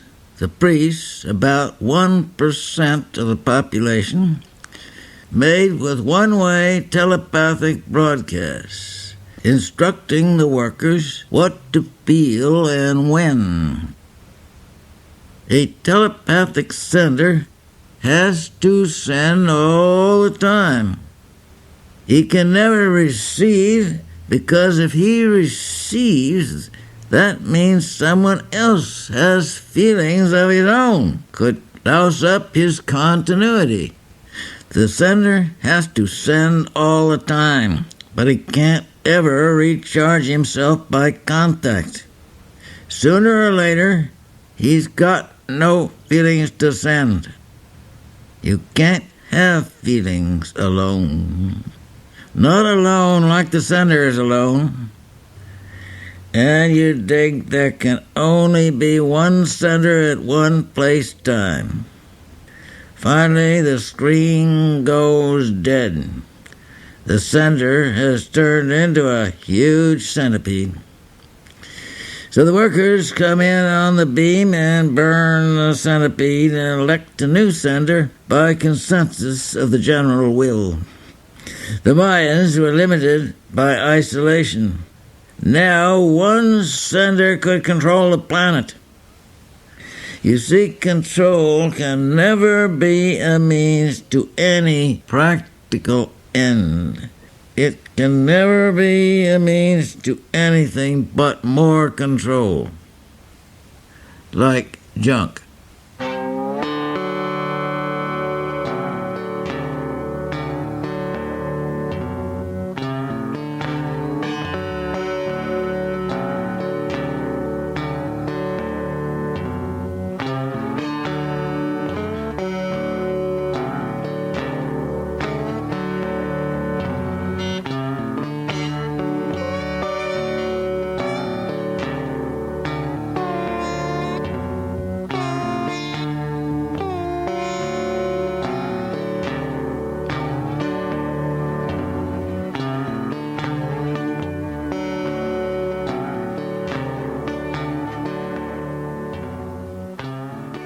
The county clerk.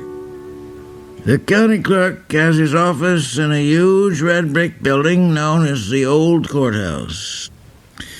Civil cases are, in fact, tried there, the proceedings inexorably dragging out until the contestants die or abandon litigation. This is due to the vast number of records pertaining to absolutely everything, all filed in the wrong place, so that no one but the county clerk and his staff of assistants can find them. And he often spends years in the search. In fact, he is still looking for material relative to a damaged suit that was settled out of court in 1910. The Old Courthouse is located in the town of Pigeonhole, outside the urban zone. The inhabitants of this town and the surrounding area of swamps and heavy timber are people of such great stupidity and such barbarous practices that the administration has seen fit to quarantine them. In retaliation, the citizens of Pigeonhole plaster their town with signs. Urbanite, don't let the sun set on you here. An unnecessary injunction, since nothing but urgent business would take any urbanite to Pigeonhole. Lee's case is urgent. He has to file an immediate affidavit that he is suffering from bubonic plague to avoid eviction from the house he has occupied 10 years without paying rent. He exists in perpetual quarantine. So he packs his suitcase of affidavits and petitions and injunctions and certificates and takes a bus to the frontier. The urbanite custom inspector waves him through. I hope you got an atom bomb in that suitcase. The door of the county clerk's office is open. The county clerk sits inside gum and snuff, surrounded by 6 assistants. Lee stands in the doorway. The county clerk goes on talking without looking up. They burned that old nigger over in Cunt Lick. Nigger had the aftosin and left him stone blind. So this white girl down from Texarkana screeches out, Roy, that old nigger's looking at me so nasty. Land sakes, I feel just dirty all over. Now, sweet thing, don't you fret yourself. Me and the boys will burn him. Do it slow, honey face, do it slow. He's give me a sick headache. So they burned the nigger, and that old boy took his wife and went back up to Texarkana without paying for the gasoline. And old Whispering Lou runs the service station. Couldn't talk about nothing else all fall. These city fellas come down here and burn a nigger and don't even settle up for gasoline. Lee cleared his throat. The clerk looked at him over his glasses. Now, if you'll take care, young fella, till I finish what I'm a-saying, I'll tend to your business. And he plunged into an anecdote about a nigger got the hydrophobia from a cow. So my pappy says to me, finish up your chores, son, and let's go see the mad nigger. They had that nigger chained to the bed, and he was bawling like a cow. I soon got enough of that old nigger. Well, if you all will excuse me, I got business in the Privy Council. Lee listened in horror. The county clerk often spent weeks in the Privy, living on scorpions and Montgomery Ward catalogs. On several occasions, his assistants had forced the door and carried him out in an advanced state of malnutrition. Lee decided to play his last card. Mr. Anchor, he said, I'm appealing to you as one razorback to another.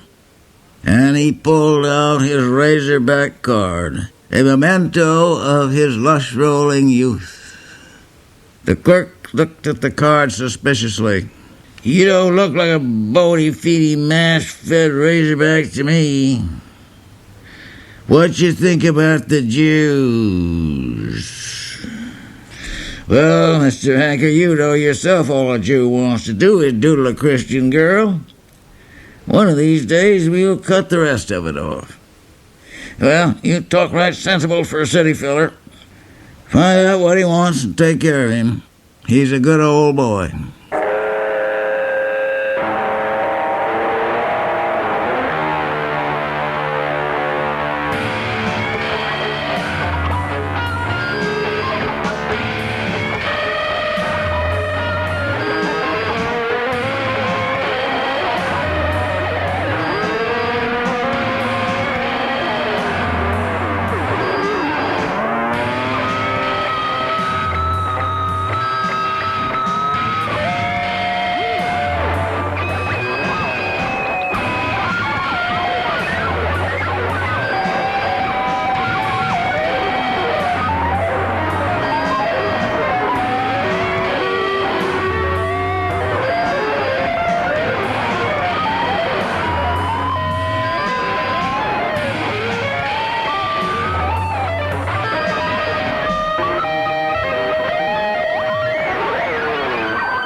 interzone.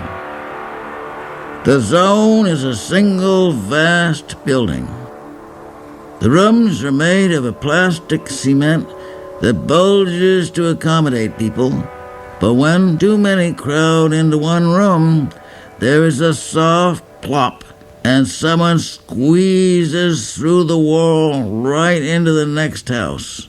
The next bed, that is, since the rooms are mostly bed where the business of the zone is transacted. A hum of sex and commerce shakes the zone like a vast hive. Interzone Imports Unlimited, which consists of Marvy and Life the Unlucky, had latched on to the KY deal. Marvy had been in Interzone since the year before one, as he put it. He had been retired from some unspecified position in the State Department for the good of the service. Obviously, he had once been very good-looking in a crew-cut college boy way, but his face had sagged and formed lumps under the chin like melting paraffin. He was getting heavy around the hips. Life the Unlucky was a tall, thin Norwegian with a patch over one eye. His face congealed in a permanent, ingratiating smirk. Behind him lay an epic saga of unsuccessful enterprises. He had failed at raising frogs, chinchilla, Siamese fighting fish, Ramian culture pearls. He had attempted, variously and without success, to promote the lovebird two-in-a-coffin cemetery, to corner the condom market during the rubber shortage, to run a mail-order whorehouse, to issue penicillin as a patent medicine. He had followed disastrous betting systems in the casinos of Europe and the racetracks of the U.S. His reverses in business were matched by the incredible mischances of his personal life. His front teeth had been stomped out by bestial American sailors in Brooklyn. Vultures had eaten out an eye when he drank a pint of paregoric and passed out in a Panama City park. He had been trapped between floors in an elevator for 5 days with an oil-burning junk habit, and sustained an attack of DTs while stowing away in a footlocker.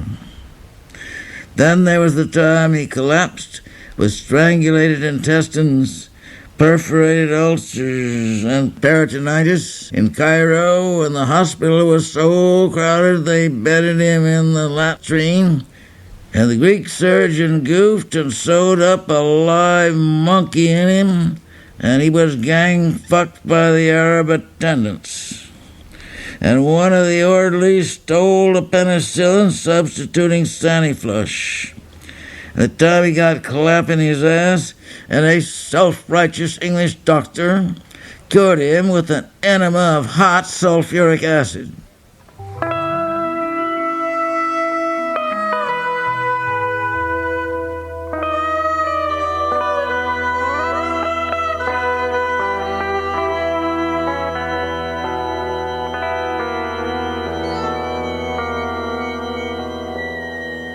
The examination.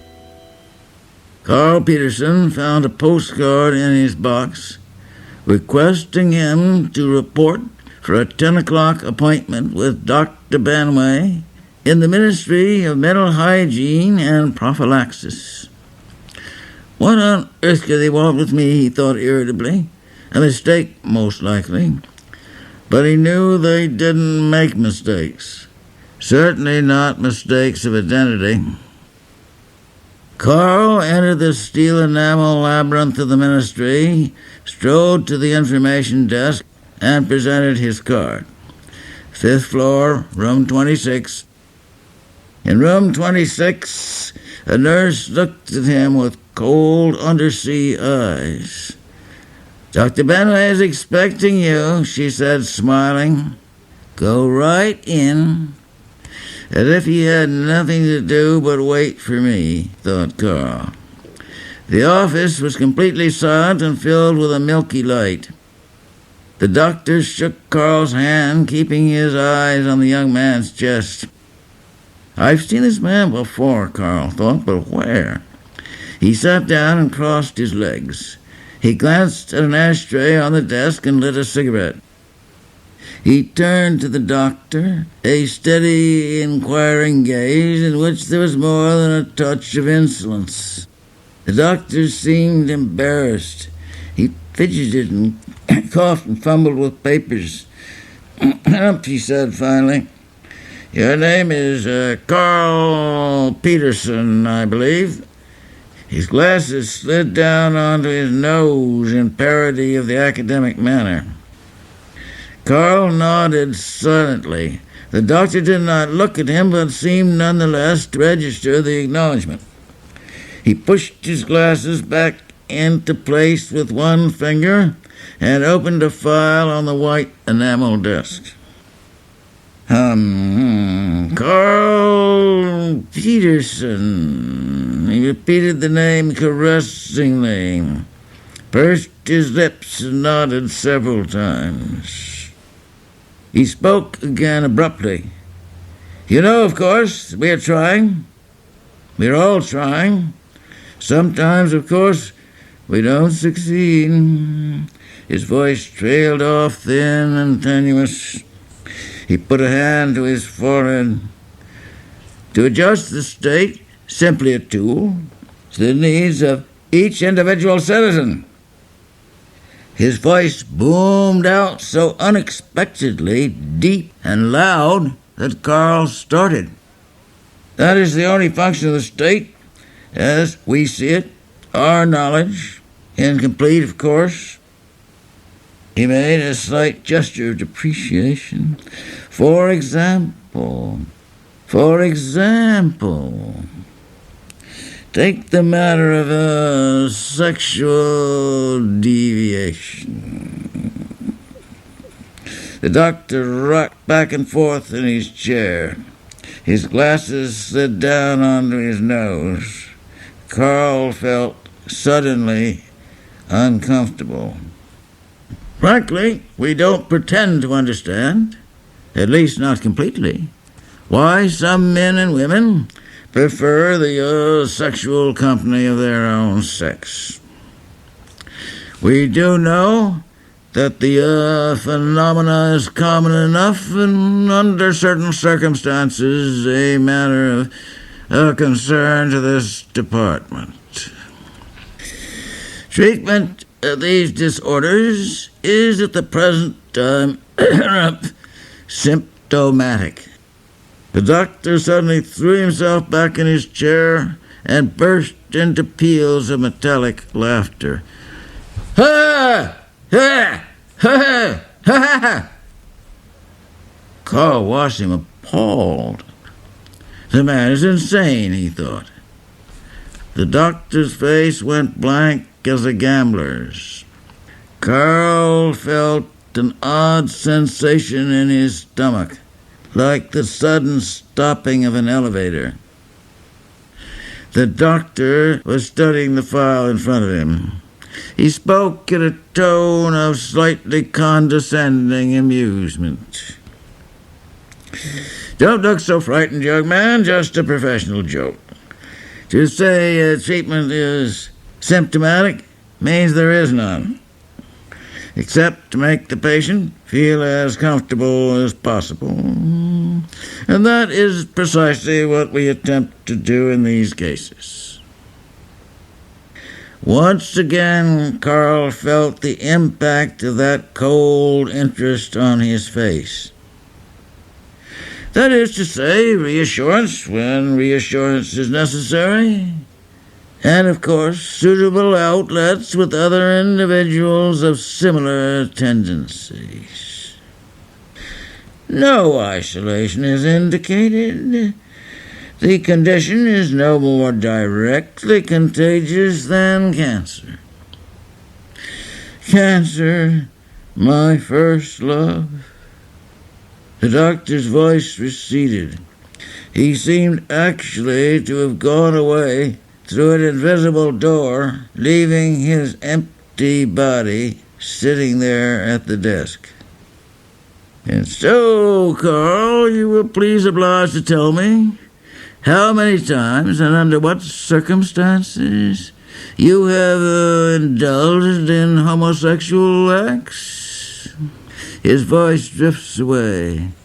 "If you have never done so, I should be inclined to think of you as somewhat a typical young man." The doctor raises a coy, admonishing finger. In any case, he tapped the file and flashed a hideous leer. Carl noticed that the file was 6 inches thick. In fact, it seemed to have thickened enormously since he entered the room. "Well, when I was doing my military service, these queers used to proposition me, and sometimes when I was blank." "Yes, of course, Carl," the doctor brayed heartily. "In your position, I would have done the same. I don't mind telling you." "Well, I guess we can dismiss as irrelevant these understandable means of replenishing the exchequer. And now, Carl, there were perhaps..." One finger tapped the file, which gave out a faint effluvia of moldy jockstraps and chlorine. "Occasions when no economic factors were involved."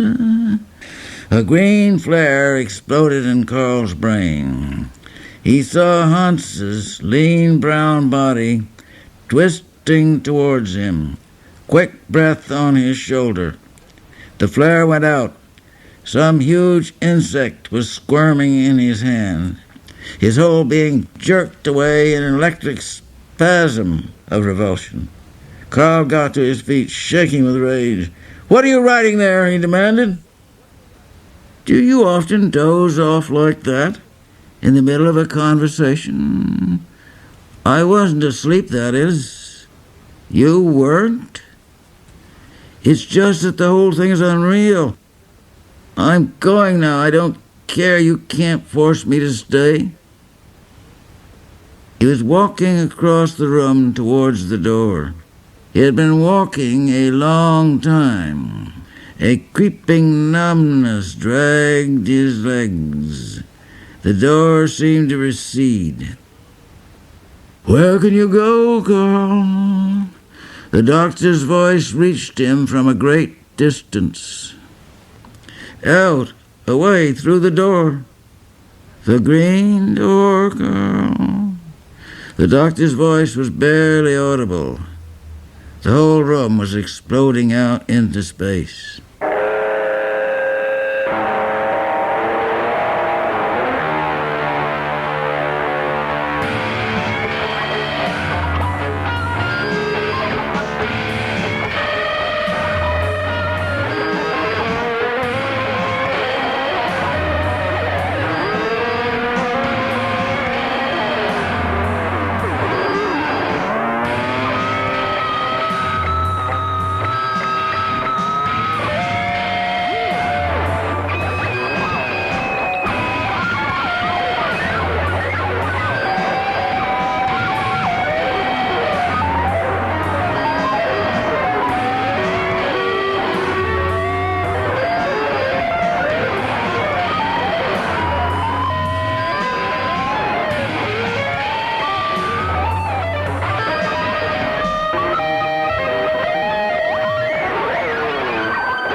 Have you seen Pennapon Rose?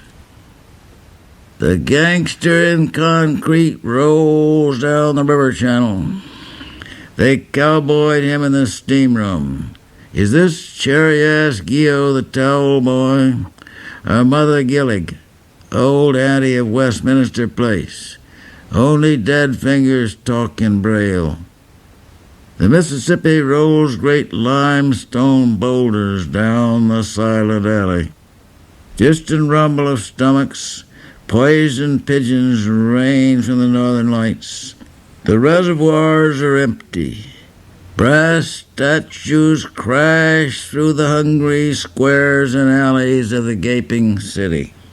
Probing for a vein in the junk-sick morning, strictly from cough syrup, 1,000 junkies storm the crystal spine clinics, cook down the gray ladies. In the limestone cave, met a man with Medusa's head in a hat box and said, "Be careful," to the customs inspector. Frozen forever, hand an inch from the false bottom.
Coke bugs. The sailor's gray felt hat and black overcoat hung twisted in atrophied yen weight. Morning sun outlined the sailor in the orange-yellow flame of junk. He had a paper napkin under his coffee cup, mark of those who do a lot of sitting over coffee in the plazas, restaurants, terminals, and waiting rooms of the world. A junkie, even at the sailor's level, runs on junk time. And when he makes his importunate eruption into the time of others, like all petitioners, he must wait. How many coffees in an hour? A boy came in and sat at the counter in broken lines of long, sick junk weight. The sailor shivered. His face fuzzed out of focus in a shuddering brown mist.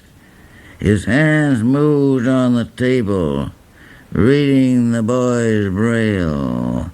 His eyes traced little dips and circles, following the whorls of brown hair on the boy's neck in a slow, searching movement. The boy stirred and scratched the back of his neck. "Something bit me, Joe. What kind of creep joint you run here?" "Coke bugs, kid. Joe said, holding eggs up to the light. I was traveling with Irene Kelly, and her was a sporting woman. In Butte, state of Montana, her got the coke cars and run through the hotels screaming Chinese coppers chase her with meat cleavers. I knew this cop in Chai sniffed coke used to come in form of crystals, blue crystals. So her go nuts and start screaming the Federals is after him and run down this alley and stick his head in the garbage can. And I said, what you think you're doing? And her say, get away or I shoot you. I got myself hid good. Well, when the roll is called up yonder, we'll be there, right? Joe looked at the sailor and spread his hands, and the junkie shrugged. The sailor spoke in his feeling voice that reassembles in your head, spelling out the words with cold fingers. Your connection is broken, kid. The boy shied, his street boy face torn with black scars of junk, retained a wild, broken innocence. Shy animals peering out through gray arabesques of terror. I don't dig you, Jack. The sailor leapt into sharp, junky focus. He turned back his coat lapel, showing a brass hypo needle covered with mold and verdigris. Retired for the good of the service. Sit down and have a blueberry crumb pie on the expense account. Your monkey loves it, makes his coat glossy. The boy felt a touch on his arm across 8 feet to morning lunchroom. He was suddenly siphoned into the booth, landing with an inaudible slip. He looked into the sailor's eyes. A green universe stirred by cold black currents. You an agent, mister? I prefer the word vector. His sounding laughter vibrated through the boy's substance. You hold him, man. I got the bread. I don't want your money, honey. I want your time. I don't dig. You want fix, you want straight, you want a nun. The sailor cradled something pink and vibrated out of focus. Yeah. We'll take the Independent. Got their own special heat, don't carry guns, only saps. I recall me and the fag fell once in Queens Plaza. Stay away from Queens Plaza, son. Evil spot, fuzz haunted. Too many levels, heat flares out from the broom closet high on ammonia, like burning lions. Fall on poor old lush worker, scare her veins right down to the bone. Her skin pop a week or do that 529 kick, handed out free and gratis by New York City to jostling junkies. So fag, beagle Irish, sailor beware. Look down along that line before you travel there. The subway sweeps by the black blast of iron.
The exterminator does a good job."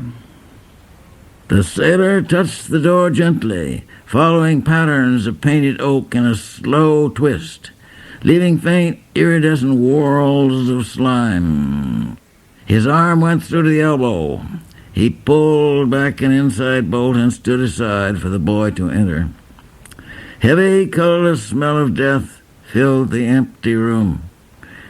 "The trap hasn't been aired since the exterminator fumigated for coke bugs," said the sailor apologetically. The boy felt a silent black clunk fall through his flesh. The sailor put a hand to the boy's eyes and pulled out a pink scrotal egg with one closed, pulsing eye. Black fur boiled inside translucent flesh of the egg. The sailor caressed the egg with nakedly inhuman hands. Black-pink, thick, fibrous, long white tendrils sprouting from abbreviated fingertips. Death fear and death weakness hit the boy, shutting off his breath, stopping his blood. He leaned against a wall that seemed to give slightly. He clicked back into junk focus. The sailor was cooking a shot. "When the roll is called up yonder, we'll be there, right?" he said, feeling along the boy's vein, erasing goose pimples with a gentle old woman finger. He slid the needle in. A red orchid bloomed at the bottom of the dropper. The sailor pressed the bulb, watching the solution rush into the boy vein, sucked by silent thirst of blood. "Jesus," said the boy, "I'd never been hit like that before." They call me the exterminator. At one brief point of intersection, I did exercise that function and witnessed the belly dance of roaches suffocating in yellow perithium powder. "Hard to get now, lady. War on. Bet you have a little, $2. Sluiced fat bedbugs from rose wallpaper in shabby theatrical hotels on North Clark. And poisoned a purposeful rat. Occasional eater of human babies. Wouldn't you?"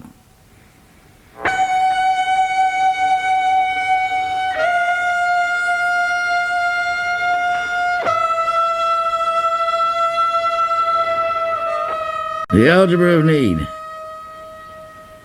Fat's terminal came from the city pressure tanks, where open life jets spurt a million forms.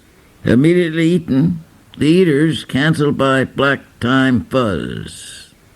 Few reach the plaza, a point where the tanks empty a tidal river, carrying forms of survival, armed with defenses of poison slime, black flesh-rotting fungus, and green odors that sear the lungs and grab the stomach in twisted knots. Because Fat's nerves were raw and peeled to feel the death spasms of a million cold kicks, Fats learned the algebra of need and survived. One Friday, Fats siphoned himself into the plaza. A translucent gray fetal monkey, suckers on his little soft purple-gray hands, and a lamprey disc mouth of cold gray gristle lined with hollow, black, erectile teeth, feeling for the scar patterns of junk. And a rich man passed and stared at the monster, and Fats rolled pissing and shitting in terror and ate his shit. And the man was moved by this tribute to his potent gaze and clicked a coin out of his Friday cane. Friday is Muslim Sunday, when the rich are supposed to distribute alms. So Fats learned to serve the black meat and grew a fat aquarium of body. And his blank periscope eyes swept the world's surface. In his wake of addicts, translucent gray monkeys flashed like fish spears to the junk mart and hung there sucking, and it all drained back into fats. So his substance grew and grew, filling plazas, restaurants, and waiting rooms of the world with gray junk ooze. The vibrating, soundless hum of deep forest and organ accumulators.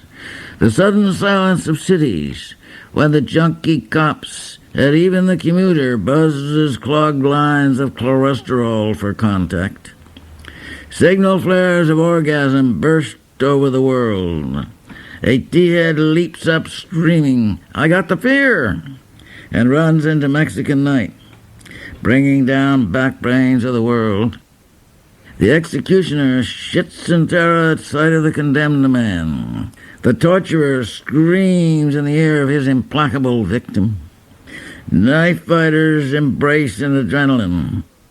Cancer's at the door with a singing telegram.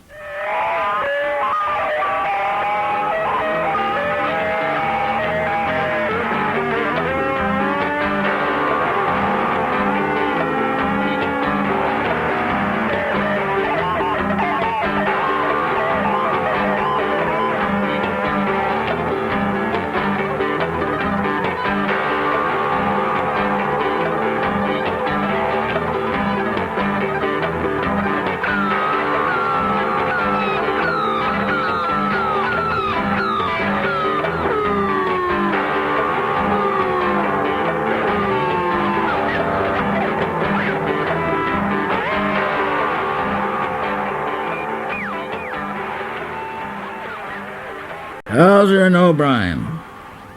When they walked in on me that morning at 8 o'clock, I knew it was my last chance, my only chance. But they didn't know. How could they? Just a routine pickup. But not quite routine. Hauser had been eating breakfast when the lieutenant called. "I want you and your partner to pick up a man named Lee, William Lee, on your way downtown. He's in the Hotel Lamprey, 103rd, just off Broadway." "Yeah, I know where it is. I remember him, too." "Good. Room 606. Just pick him up. Don't take time to shake the place down. Except bring in all books, letters, manuscripts, anything printed, typed, or written. Catch? Catch? But what's the angle? Books? Just do it." The lieutenant hung up. Hauser and O'Brien. They had been on the city narcotics squad for 20 years. Old-timers like me. I'd been on the junk for 16 years. They weren't bad as laws go. At least O'Brien wasn't. O'Brien was the con man and Hauser the tough guy. A vaudeville team. Hauser had a way of hitting you before he said anything, just to break the ice. Then O'Brien gives you an old gold. Just like a cop to smoke old gold somehow. And starts putting down a cop con that was really bottled in bond. Not a bad guy, and I didn't want to do it, but it was my only chance. I was just tying up for my morning shot when they walked in with a passkey. It was a special kind you can use even when the door is locked from the inside with a key in the lock. On the table in front of me was a packet of junk, spike, syringe, alcohol, cotton, and a glass of water. "Well, well," says O'Brien. "Long time no see, eh?" "Put on your coat, Lee," says Hauser. He had his gun out. He always has it out when he makes the pinch for the psychological effect, and to forestall a rush for toilet, sink, or window. "Can I take a bang first, boys?" I asked. "There's plenty here for evidence." I was wondering how I could get to my suitcase if they said no. The case wasn't locked, but Hauser had the gun in his hand. "He wants a shot," said Hauser. "Now you know we can't do that, Bill," said O'Brien in his sweet, calm voice, dragging out the name with an oily, insinuating familiarity, brutal and obscene. He meant, of course, "What can you do for us, Bill?" He looked at me and smiled. The smile stayed there too long, hideous and naked, the smile of an old painted pervert, gathering all the negative evil of O'Brien's ambiguous function. "Well, I could set up Marty Steele for you," I said. I knew they wanted Marty bad.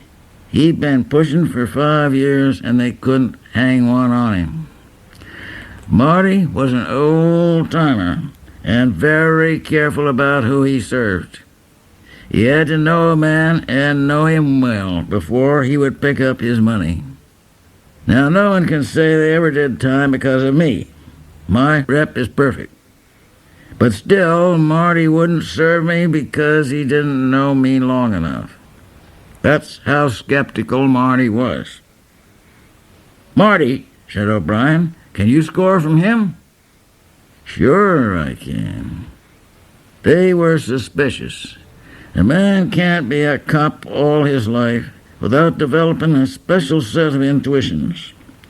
"Okay," said Hauser finally, "but you'd better deliver, Lee." "I'll deliver all right. Believe me, I appreciate this." I tied up for a shot, my hands trembling with eagerness, an art-type dope fiend. "Just an old junkie, boys, a harmless old shaking wreck of a junkie." That's the way I put it down. As I had hoped, Hauser looked away when I started probing for a vein. It's a wildly unpretty spectacle. O'Brien was sitting on the arm of a chair, smoking an old gold, looking out the window with a dreamy what I'll do when I get my pension look. I hit a vein right away. A column of blood shot up into the syringe, for an instant sharp and solid as a red cord. I pressed the plunger down with my thumb, feeling the junk pound through my veins to feed 1,000,000 junk-hungry cells, to bring strength and alertness to every nerve and muscle. They were not watching me. I filled the syringe with alcohol. Hauser was juggling his snub-nosed detective special, a Colt, and looking around the room. He could smell danger like an animal. With his left hand, he pushed the closet door open and glanced inside. My stomach contracted. I thought, if he looks in the suitcase now, I'm done. Hauser turned to me abruptly. "You through yet?" he snarled. "You better not try to shit us on Marty." The words came out so ugly he surprised and shocked himself. I picked up the syringe full of alcohol, twisting the needle to make sure it was tight. "Just 2 seconds," I said. I squirted a thin jet of alcohol, whipping it across his eyes with a sideways shake of the syringe. He let out a bellow of pain. I could see him pawing at his eyes with his left hand, like he was tearing off an invisible bandage. As I dropped to the floor on one knee, reaching for my suitcase, I pushed the suitcase open, and my left hand closed around the gun butt. I felt the concussion of Hauser's shot before I heard it. His slug slammed into the wall behind me. Shooting from the floor, I snapped 2 quick shots into Hauser's belly, where his vest had pulled up, showing an inch of white shirt. He grunted in a way I could feel and doubled forward. Stiff with panic, O'Brien's hand was tearing at the gun in his shoulder holster. I clamped my other hand around my gun wrist to steady it for the long pull, and shot him in the middle of his red forehead, about 2 inches below the silver hairline. His hair had been gray the last time I saw him. That was about 15 years ago, my first arrest. His eyes went out. He fell off the chair onto his face. My hands were already reaching for what I needed, sweeping my notebooks into a briefcase with my works, junk, and a box of shells. I stuck the gun into my belt and stepped out into the corridor, putting on my coat. I could hear the desk clerk and the bellboy pounding up the stairs. I took the self-service elevator down, walked through the empty lobby into the street. I spent the night in the Everhard baths. Homosexuality is the best all-around cover story an agent can use, where a snarling Italian attendant creates such an unnerving atmosphere, sweeping the dormitory with infrared see-in-the-dark field glasses. Walked out in the precise morning and bought a paper. Nothing. I called from a drugstore phone booth and asked for narcotics. Lieutenant Gonzalez, who's calling? I want to speak to O'Brien. A moment of static, dangling wires, broken connections. Nobody of that name in this department. Who are you? Well, let me speak to Hauser. Look, mister, no O'Brien, no Hauser in this bureau. Now, what do you want? Look, this is important. I've got info on a big shipment of H coming in. I want to talk to Hauser or O'Brien. I don't do business with anybody else. Hold on, I'll connect you with Alcibiades. I began to wonder if there was an Anglo-Saxon name left in the department. I want to speak to Hauser or O'Brien. How many times I have to tell you, no Hauser, no O'Brien in this department. Now, who is this calling?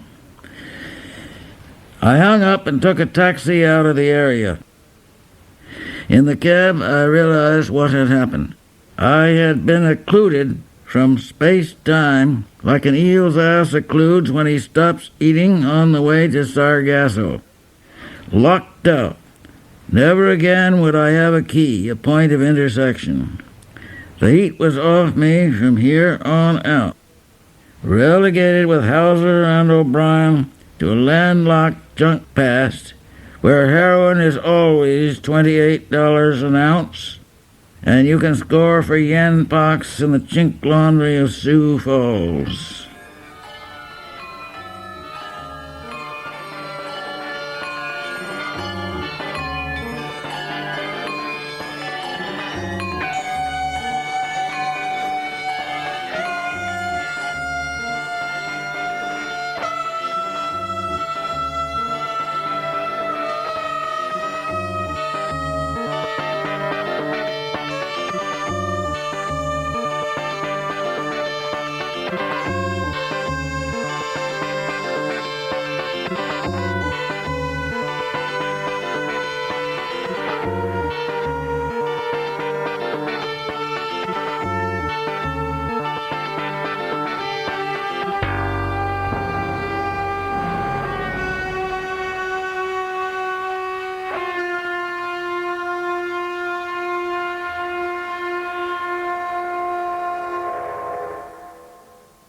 Atrophied preface.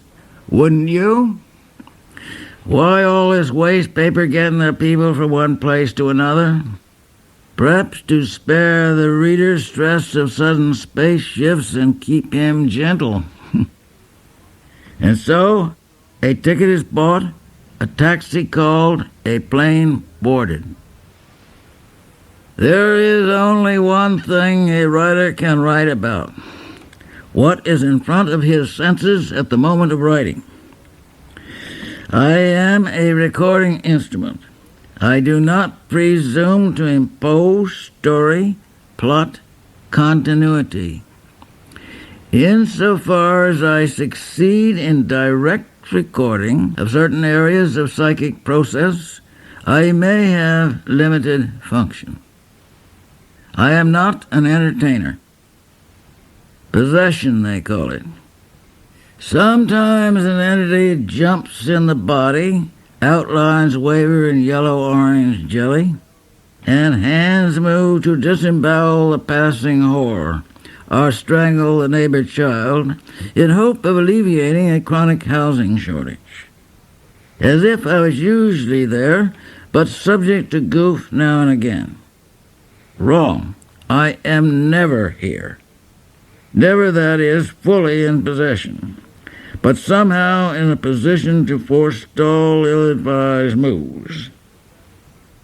Patrolling is, in fact, my principal occupation. No matter how tight security, I am always somewhere outside giving orders, and inside the straitjacket of jelly that gives and stretches, but always reforms ahead of every movement, thought, impulse, stamped with the seal of alien inspection. Writers talk about the sweet, sick smell of death, whereas any junkie can tell you that death has no smell. At the same time, a smell that shuts off breath and stops blood. Colorless, no smell of death. No one can breathe and smell it through pink convolutions and black blood filters of flesh. The death smell is unmistakably a smell and complete absence of smell. Smell absence hits the nose first because all organic life has smell. Stopping a smell is felt like darkness to the eyes, silence to the ears, stress and weightlessness to the balance and location sense. You always smell it and give it out for others to smell during junk withdrawal. A kicking junkie can make a whole apartment unlivable with his death smell. But a good airing will stink the place up again so a body can breathe. You also smell it during one of those oil burner habits that suddenly starts jumping geometric like a topping forest fire. Cure is always, let go, jump. Naked Lunch is a blueprint, a how-to book. Black insect lusts open into vast other planet landscapes. Abstract concepts bare as algebra narrow down to a black turd or a pair of aging cojones. How to extend levels of experience? By opening the door at the end of a long hall. Doors that only open in silence. Naked Lunch demands silence from the reader. Otherwise, he is taking his own pulse. Robert Christie knew the answering service. Kill the old cunts, keep pubic hairs in his locket. Wouldn't you? Robert Christie, mass strangler of women. Sounds like a daisy chain hanged in 1953.